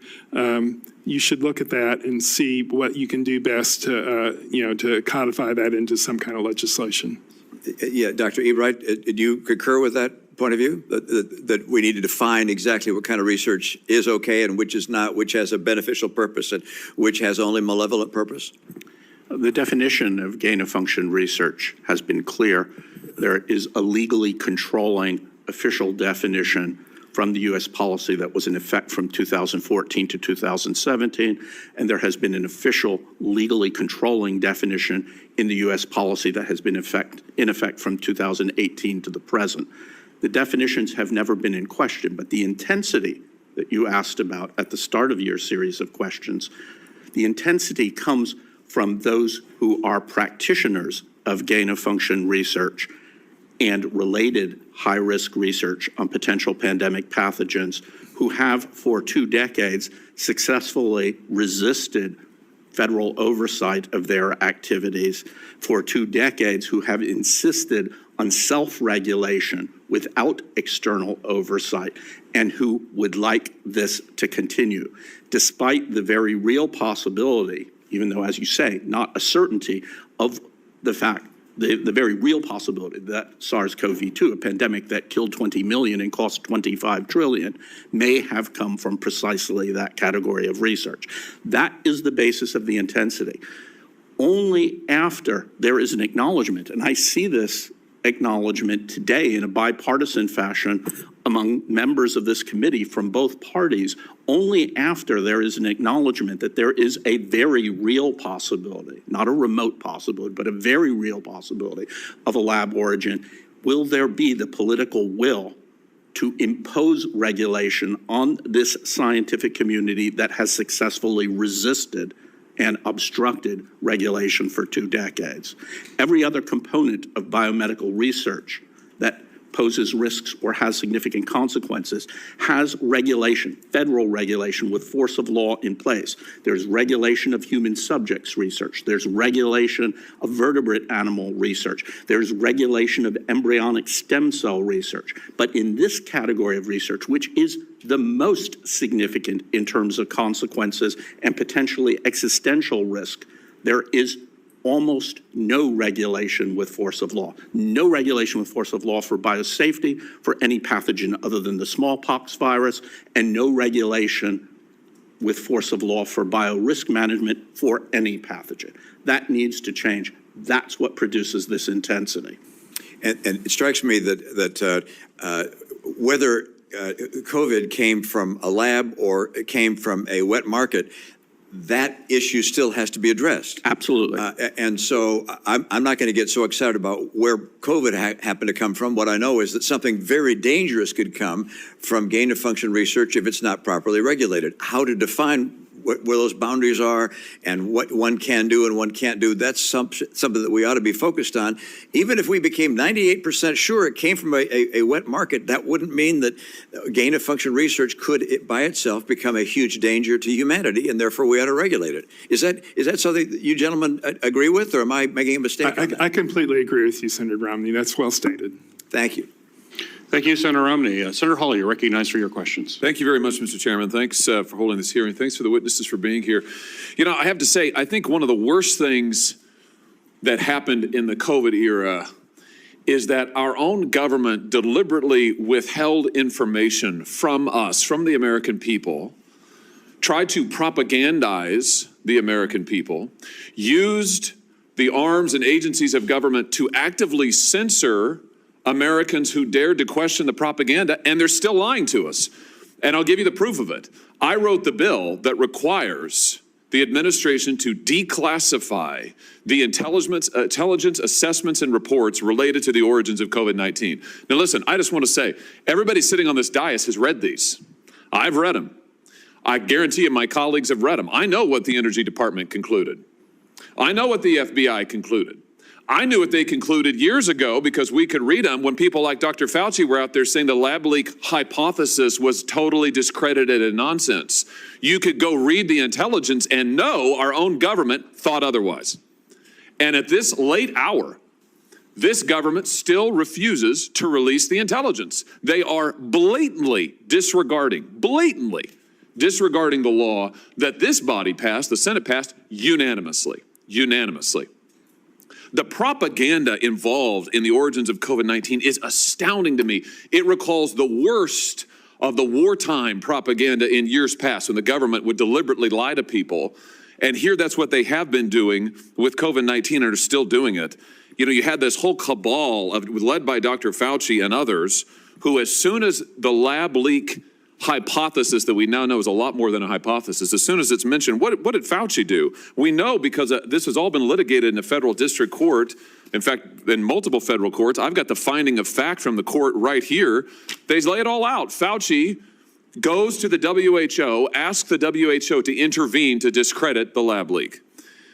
He then speaks against it multiple times from the podium at the White House. He then does countless media interviews. I mean, my gosh, what show has he not been on? He's still on TV, spewing this misinformation, as he would call it. But he did these multiple interviews where he says, no way, no how, lab leak, not possible at all. And then he coordinates, and the whole federal government coordinates with the biggest tech companies in the world to suppress, and media companies to suppress any American who would ask questions about it. It's absolutely disgraceful. Dr. Gary, you were part of this propaganda effort. I mean, you were right at the center of it. It's astounding.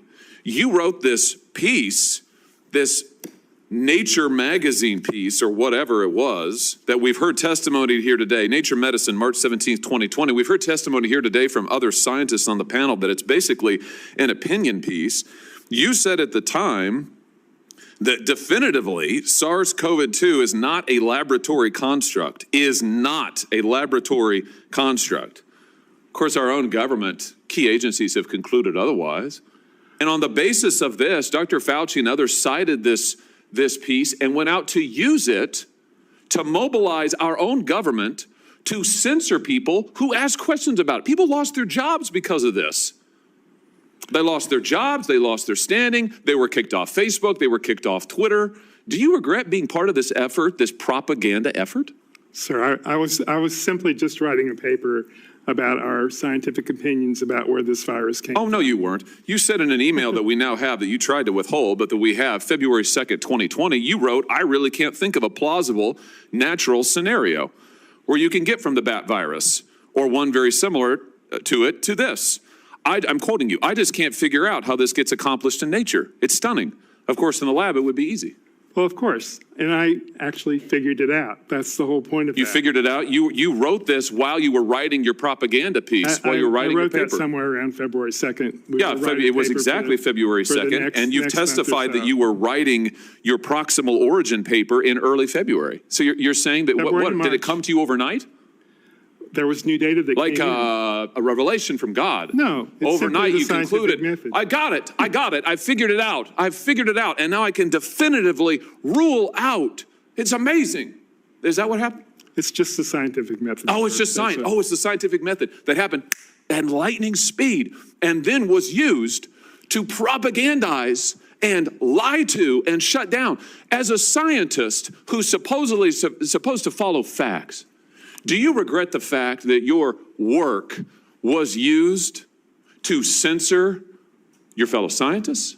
It was used to censor ordinary Americans who ask questions about the virus? Do you regret that? When you write a paper, I mean, you get it in the journal. We can't control what happens after. Oh, I see. So you're not responsible at all. It's amazing. Nobody who is involved in any of this is responsible. Never. Yeah. They're not responsible. Yeah, people have lost their jobs. Yeah. People have lost probably their health care associated with their jobs. People have been run out of public, they're not available in polite society. You can't show your face because, my gosh, you question. Yeah. But you don't have anything to do with it. Why are so many of your papers, your other papers, been retracted or subjected to formal expressions of concern? Yeah, well, why is that? There's a long story behind that. 4 of them, right? I mean, you've had in July 26, 2021, Virology retracted a paper of yours. Also in 2021, the Journal of General Virology retracted another of your papers. In March of 2022, an expression of concern was added by an editor of yet another journal to another of your papers. In April 4th of 2024, a third scientific paper of yours was retracted from the Journal of Medical Virology. Yeah. Is this normal? Those papers didn't come from my lab, but, I'm certainly helping. They're not yours? They're not mine, no. Oh, so your I'm your on the work is, paper, but they did not come the from work my that, lab. that God gave you in a flash of inspiration remains absolutely unimpeachable, unimpeached. We stand by that. Do you stand by your assertion in your Nature piece that SARS-CoV-2 is not a laboratory construct? Could not be? We do, and that's exactly the same. Couldn't possibly be. Conclusion that the intelligence community came to. Oh, no, Sir, that is a lie. Let's stop right there. Well, it's That right here. I have it is right here. a lie. I have read the intelligence community did not come to that conclusion. Multiple intelligence community agents and components have concluded it was likely a lab leak. And they concluded that at the same time that you and your people were propagandizing the American public and using the channels and influence of the American government to censor ordinary Americans. Yeah. That is the truth. I'm not going to sit here and allow you to lie any further. Dr. Gary, you have disgracefully participated in shameful propaganda that has been one of the worst chapters in this country's history, with the government propagandizing its own people. And you know what? You may be right about I'm not a scientist. I don't know. But what I do know is, it is wrong. It is wrong to censor and lie to the American public. It is wrong to withhold critical information from them. And it is wrong to countenance that and to say, oh, I just had nothing to do with it. Gee, I wish we could have done better. You should have done better, sir. You should have done better. And because you didn't, people have suffered. Yeah. Thank you, Mr. Chairman. Could I Dr. Gary, if you'd like to respond, I think you can respond to your question. Yeah. So, actually, Senator Hawley, I'm going to agree with you about something. I do think that we should learn more information from the intelligence community, what they found. I agree with you that they should be more open and tell where those conclusions came from, at the FBI and at the Energy Department. All the agencies should come forth with more information. So there's a point we can agree with. I mean, that was an interesting exchange, but all we did was write a paper, Nature Medicine, and 3,000 words. It's been one of the most scrutinized papers in history. It's held up very well. It wasn't an attempt to distort things and to mislead the American public. It was just simply a paper, like the many other scientific papers that I've written in my career. We'll move on to a second round. I'll tell the members we have a vote that I believe has already been called. We also have a hard stop at a little after 12. So the second round will be 5 minutes. And I'll start, actually, Dr. I'll just pick up from your answer there. A lot has been directed towards the paper that you wrote and the research that went into that. Does the science since the paper came out strengthen your argument or weaken it? What does the science show? It absolutely strengthens it. I mean, we published a series of papers after the proximal origins paper, all of them, conclusively moving towards the natural origin hypothesis. So nothing, we stand by that paper. It was a good paper. We're currently seeing enormous changes in technology in the biological sciences, from artificial intelligence to biological design tools, even robot laboratories where experiments can be conducted from really anywhere on the globe. Dr. Koblenz, my question for you is, in your opinion, will these types of technological changes make it easier or harder for us to determine the origins of future pandemics?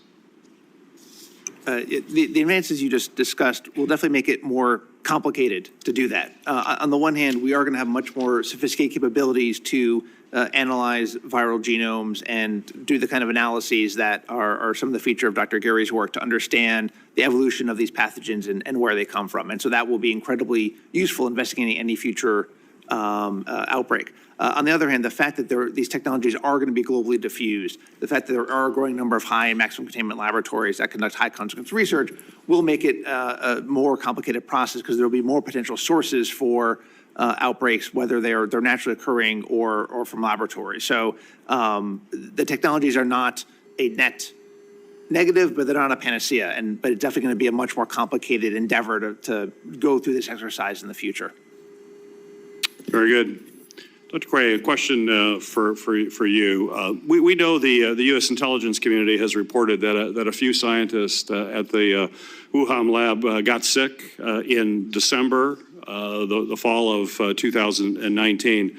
But it's not clear that any of them had COVID-19. So my question for you, sir, is what evidence do we have that someone at the Wuhan lab got COVID-19 before anyone else did?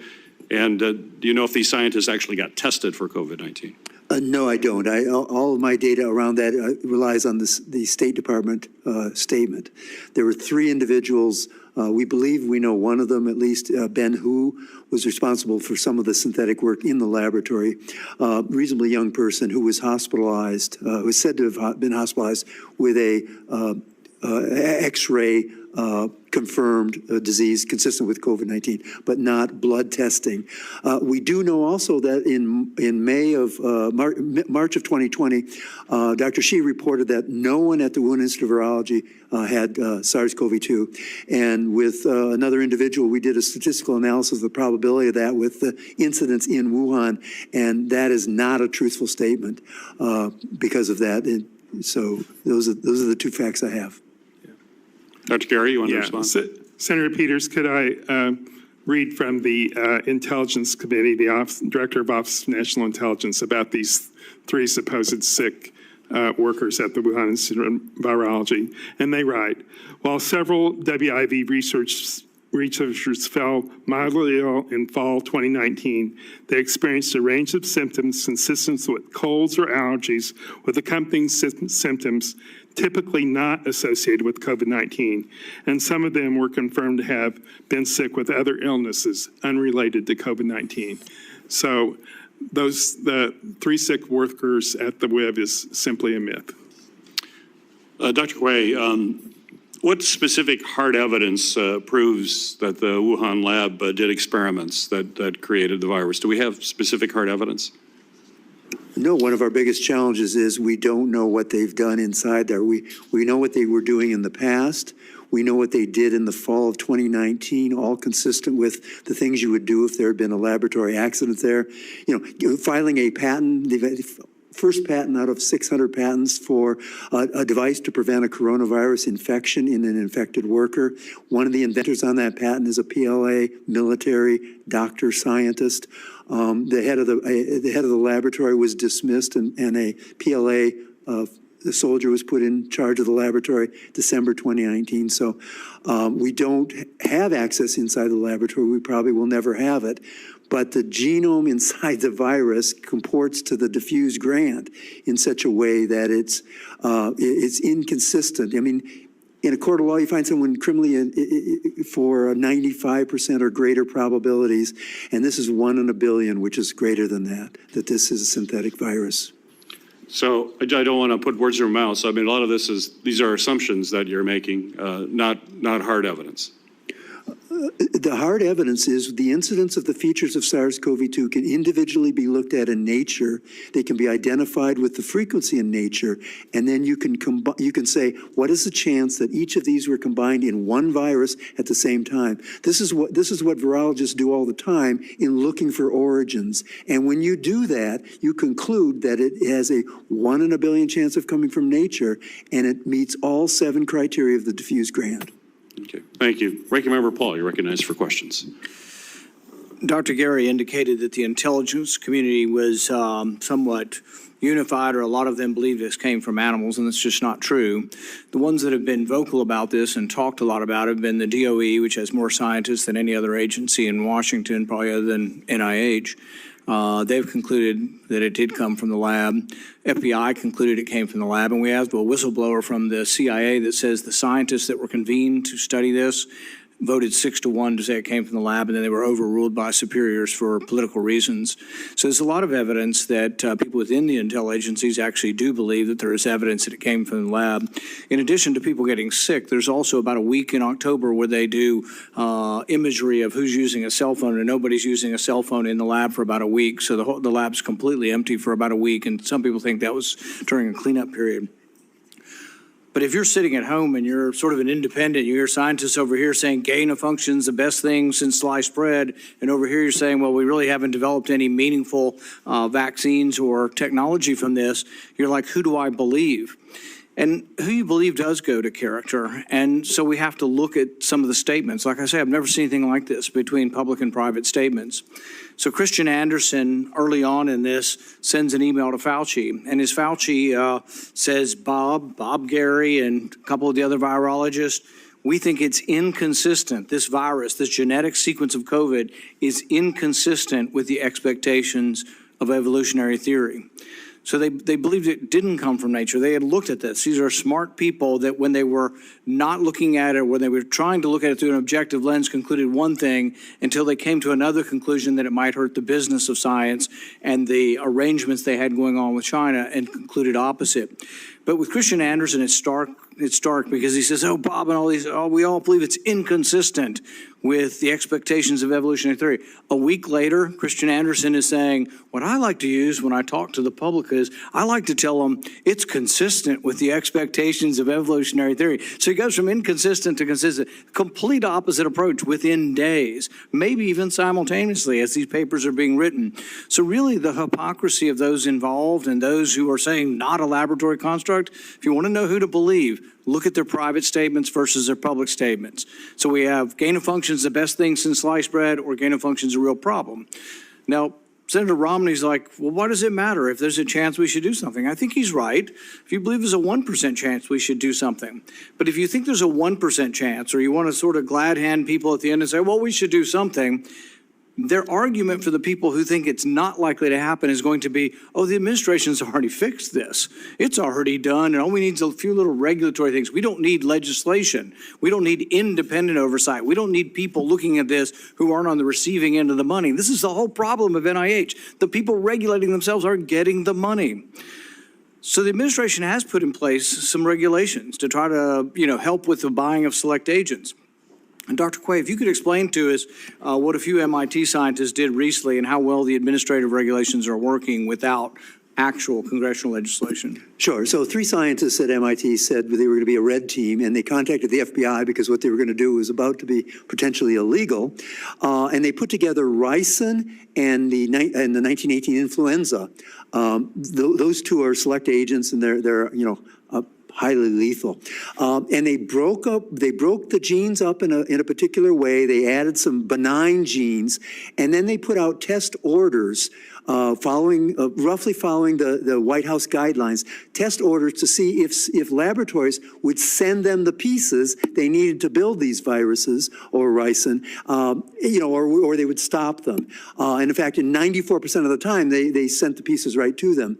They purposely didn't make the active strain of the RNA. They made the inactive strain to show that they could do it. But they proved they could make ricin. They proved they could make the 1918 influenza under the guidance that have just come out of the White House in a way that this gets at where we go forward. Our next hearing, or one of our next hearings, is going to be, what do we do for gain of function reform? What kind of committee do we set up to look at this? And if the answer is from the other side, it's already done, the White House did it, this is showing you what the White House did, even if it was well-intentioned, didn't work. These scientists got the material off the internet to create the Spanish flu that killed 50, 100 million people. So this is not something we should scoff at and say, it's not a laboratory construct. We don't do anything here. Let the administration do this. And I would say this if it were a Republican administration. I don't care which party it's in. I agree with scientists like Kevin Esvelt who equate this with nuclear weapons. This is incredibly important and needs congressional oversight on the select agents, but also on the gain of function. Now, some people think this just started. It's incredibly partisan. And I'll just for a quick answer, then a more extensive answer.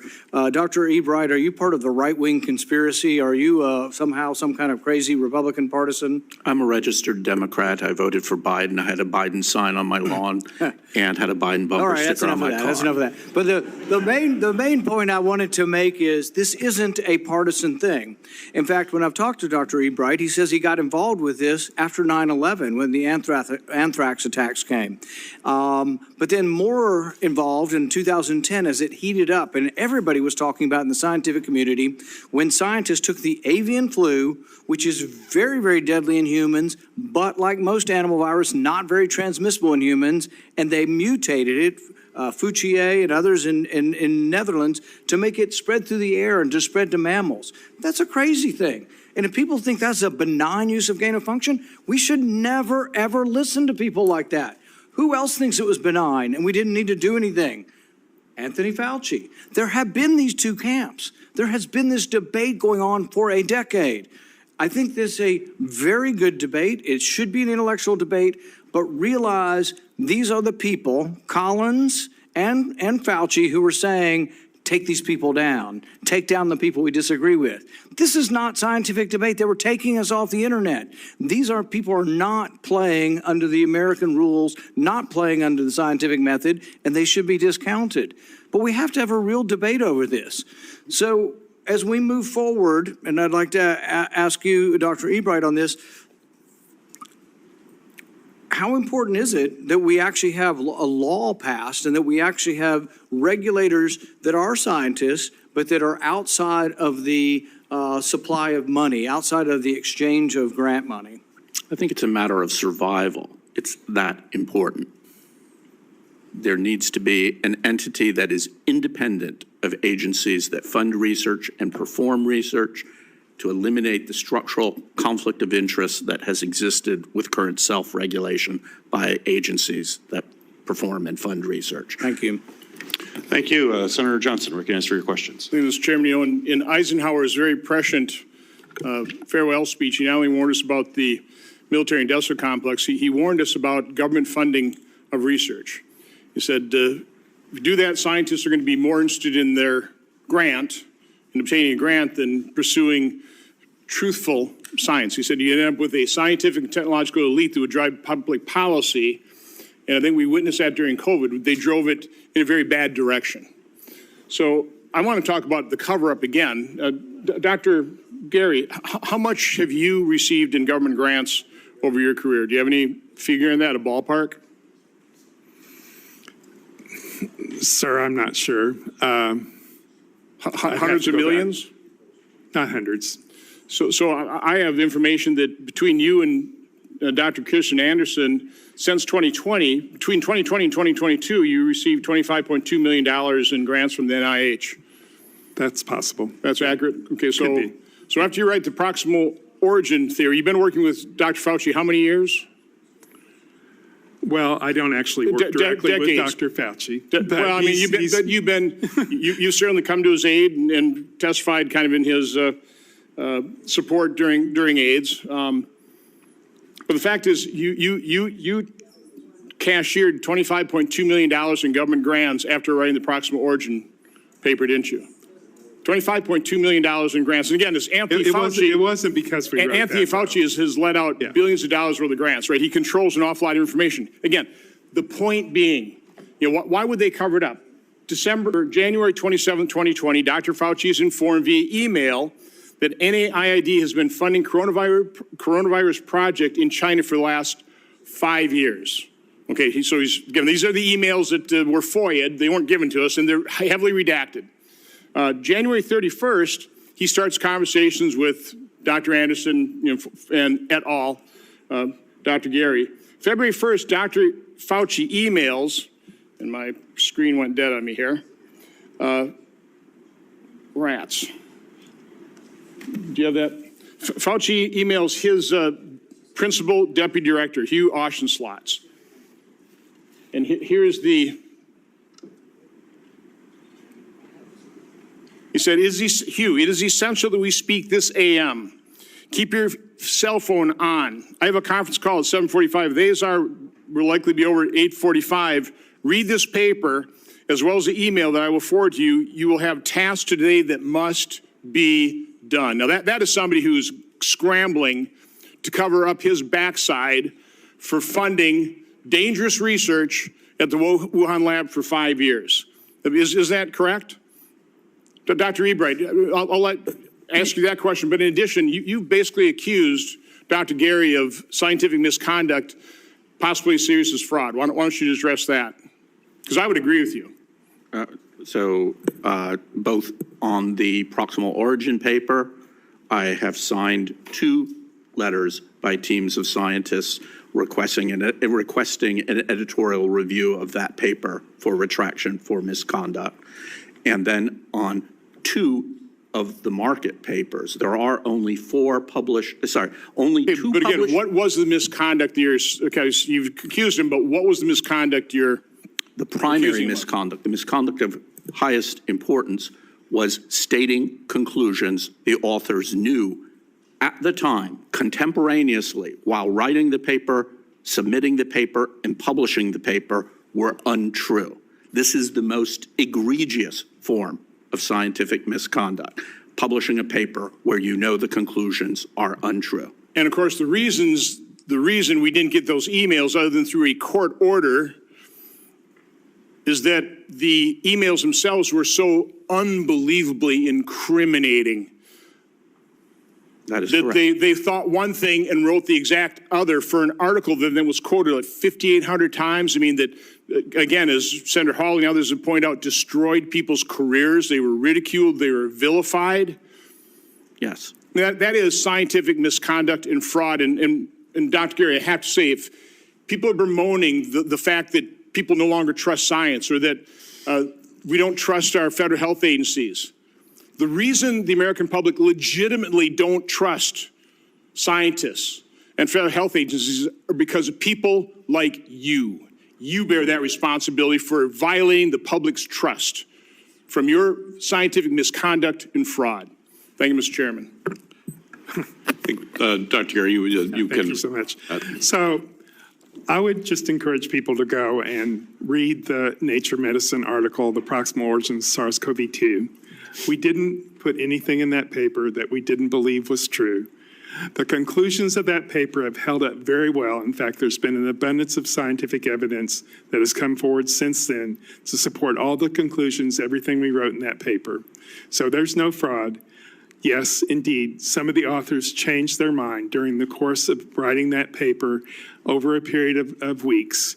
That's not fraud, sir. That is just the way that the scientific method works. So, Mr. Chairman, I would ask consent to enter all of these Slack messages from this, Dr. Anderson et al., that group, that have all these quotes into our hearing record, and we'll provide them to you. Thank you. Objection. Senator Marshall, you recognize for your questions. All right, thank you, Mr. Chairman. Dr. Gary, I think it's also important to point out a couple of things, and one is that you've received $60 million of grants from the NIH over the years, and you have your own vaccine company. And that obviously is a bit of a conflict of interest, and I don't think the scientific world really agrees with your conclusion that it stood up to the test of times. I think the Proximal Origin article is literally an editorial, an opinion page. But unfortunately, our intelligence community took it as the gospel. I think it's also interesting to me that within the scientific community, that 2 agencies, the Department of Energy and FBI, said they lean towards a lab leak origin of this. That's public knowledge. And that they had the scientists to actually understand what the heck we're talking about. They're realizing that there's no way that nature could have made this virus. There's so many things wrong with your theory. And all you come back to is, it started in the wet market. But you've yet to show us an intermediate host. You've yet to show us progenitor species. All the farms that farm these animals outside of the market, how many of those animals were positive? I think the answer is none. I want to go down this OD&I route for just a second. It's a fact that the OD&I has not complied with the law. Congress has passed legislation to declassify information related to COVID origins. OD&I has not complied Leaving ODNI in charge ensures a total monitoring control of the information, the misinformation. That's why we have to move this investigation outside of the ODNI. Additionally, it's a fact that our current grant research process hides the ultimate beneficiaries of U.S. grant research and bypasses all export controls.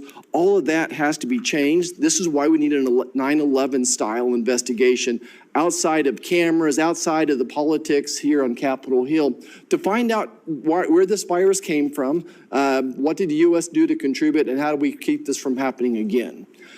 Dr. Quay, I want to go back to some line of question we were going down earlier, that just the research being done in Wuhan, China. I think that there's a naivety upon Americans to think that the Chinese military is in one place doing research and the WIV is doing research and the CCP is not involved. What's it like to work in labs in Wuhan and the interaction between the CCP and those entities? What does their day usually start with? Well, I think one of the telling ways to see that is without visiting them is to go through the minutes of laboratory meetings, which you can get a hold of. They're in Chinese. You can translate them. And unlike laboratory meetings in the U.S., which are pretty much you start presenting your data, your challenge your data, and that they start with a recitation of what the Communist Party's missions are with respect to their position in the world and the role of their research, and it goes down a litany. And these are by Communist Party members who are part of every lab meeting present, and then they finally start talking about the research into the lab, but not at the beginning. And then the military takes over the WIV in December as well to promote the cover-up. What is the interaction between the Chinese military and the WIV scientists? Well, so the woman that took over was the one that was most responsible for the response to the SARS-1. And interestingly, if you look at the closest viruses to SARS-CoV-2, so you got RATG13, which is inside the WIV. You've got the Banel viruses from Laos. We know WIV is sampling there. The next one down are two viruses that were collected by the PLA Army and began studying in 2017.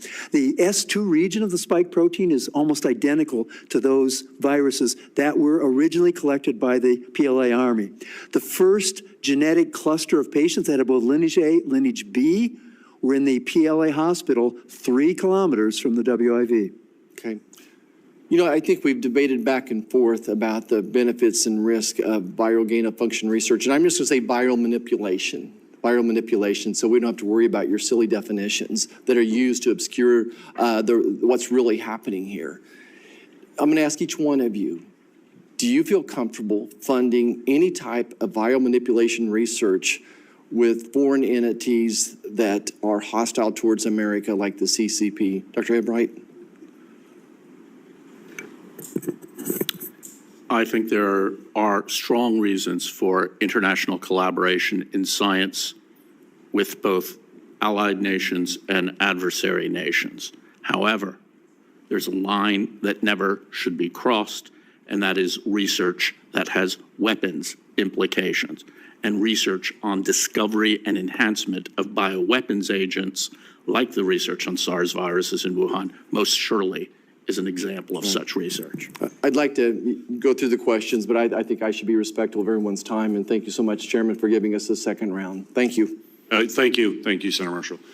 One quick question came up for me, Dr. Craven. You talked about the genetic features could only happen in a lab, and I'd just like to ask Dr. Gary, do the genetic features, could those only come from lab experiments, or is there a natural evolution? Of course not. I mean, Dr. Quay mentioned the virus called Banel 2052. That virus is extremely close to SARS-CoV-2. In fact, if we isolated both of those viruses out in nature and didn't know anything about a pandemic, you would say those are, in the same very close family together. So Banel 52 is essentially a very close member of SARS-CoV-2. It's got all the genetic features of SARS-CoV-2. Certainly the fact that virus is in nature shows that SARS-CoV-2 could have arisen through a natural process. Dr. Ebert? A virus has no furin cleavage site, as Dr. Gary is aware. I mean, the furin cleavage site is not the only feature of the virus that makes it a virus that's able to cause a pandemic. There are dozens, maybe hundreds of other changes that the virus has to go through before it can, have that potential. Nobody in a laboratory would know how to put those features into any virus, let alone one that's, 97 or 96% similar to SARS-CoV-2. Dr. Quay? When you passage a virus, when you do serial passage of a virus, Darwin and evolution selects for the right positions. So when you look at 3,800 possible changes in the amino acids and the receptor binding domain, all but 17 changes are not improvements. So SARS-CoV-2 is at 99% perfected for the receptor binding domains of humans. SARS-1, when it first jumped to humans, had 15% and evolved over a couple of years to get to the pandemic stage. You started out with a 99% perfect virus, which is serial passage. So, Dr. Quay, the banal 52 virus, the receptor binding domain is 50 amino acids long. 49 of those 50 are the same as in SARS-CoV-2. You don't have to, create any kind of scenario where you're passing viruses in the lab. That RBD, the receptor binding domain, is already in nature, essentially fully formed. Very good. Ranking Member Paul and I are holding these hearings, and we want to be thinking about the future. How do we make sure that we handle pandemics or potential pandemics much better in the future? So I'm going to ask each of you a brief question. In the event that we never get to the bottom of how this pandemic started, both Ranking Member Paul and I believe that we've got to do everything we can to put forward policies that will hopefully prevent a future pandemic. So I'd like each of you to identify. I'm going to go down. I'll start with Mr. Koblenz and then go down, just to identify briefly in the remaining time here, one or two priority actions that we should take to help us prevent the next pandemic. If there's one or two thoughts that this committee should take to heart, what would that be? Dr. Koblenz? So in order to address the threat of the natural zoonotic spillover pandemic, there really needs to be a One Health approach to biosurveillance and preventing spillover in key countries that have, ecologically are prime for disease emergence. For the lab origin possibilities, we need a much stronger global architecture for biorisk management. And underlying all that, we need a much stronger biosurveillance system, both domestically and internationally, to detect these outbreaks as soon as possible and guide the medical and public health responses we need to prevent outbreaks from becoming pandemics. Dr. Gary? I guess my recommendation would be a very practical one. We have bird flu in our dairy cattle in the United States as we're speaking here. That's a very dangerous virus. I would take a look at that and see what we can do to, keep the unthinkable from happening and that virus acquiring extra features. Maybe recombination of the virus from a pig, maybe recombination of the virus from human, to turn that into a virus that would be very, very difficult to control its spread right now with our current technologies. Thank you. Dr. Cray? 4 recommendations. One is to move the oversight of select agent research and gain of function outside of NIH, NIAID, and into some independent institutional review board. You could model it after human research boards, institutional review boards, number one. Number two, is taking Western biotechnology equipment, which right now is the superior equipment, US, UK primarily, and putting it under export control. So at least we know where the machines are going, and perhaps we could put some controls over it. Number 3 is simple. Don't put these next to lines, subways where accidents can happen. And number 4, gain of opportunity, where you don't necessarily do viral research, but you go out and try to collect a virus that it's in a cave, it has no chance of running into a human. You bring it back to a city with 11 million people. You purify it out of a sample for feces where there's 200 other viruses. You make it pure. You make it 10 to the 4th, 10 to the 5th, a million more copies of it, setting up a laboratory accident. Gain of opportunity has the same risks as gain of gain of function. We should look at those. Thank you. Thank you. Dr. Ebert? Legislation should address 3 subjects. The first is establishing a review entity that is independent of agencies that fund biomedical research and perform biomedical research to eliminate the conflict of interest that exists today. Two, the oversight must cover all forms of research irrespective of funding source, not only federally funded research, but also other funded research, and must cover research both unclassified and classified in character. And three, these improvements in oversight need to be codified in law so that they are enforceable with rule of law. Voluntary self-regulation, voluntary guidance, and best practices have not worked, and they will not work in the future. So legislation for an independent review, legislation for a comprehensive review, irrespective of funding source and classification status, and legislation for enforceable oversight with force of law. Thank you. Well, thank you. And I'd like to thank each of our witnesses here for joining us today, for your testimony, for your expertise. Appreciate your concrete solutions as to next steps going forward, and we'll likely reach out to you again and again to continue to flesh out these ideas. Pandemics and other infectious disease outbreaks will unfortunately be an enduring threat to our country and to our world. And while the question of the origin of the COVID-19 pandemic remains unresolved, I think it's clear that there are things that we can and must pursue to reduce biological risk here at home and abroad. I hope this committee's work will also result in restoring and maintaining the trust in public health agencies and the scientific process, as we will need to make sure we're doing that to prevent future pandemics in this country. I look forward to our continuing work together to improve the federal government's ability to prevent, to detect, and to respond to biological threats. The record for this hearing will remain open for 15 days until 5 p.m. on July 3rd of 2024 for the submission of statements and questions for the record. This hearing is now adjourned.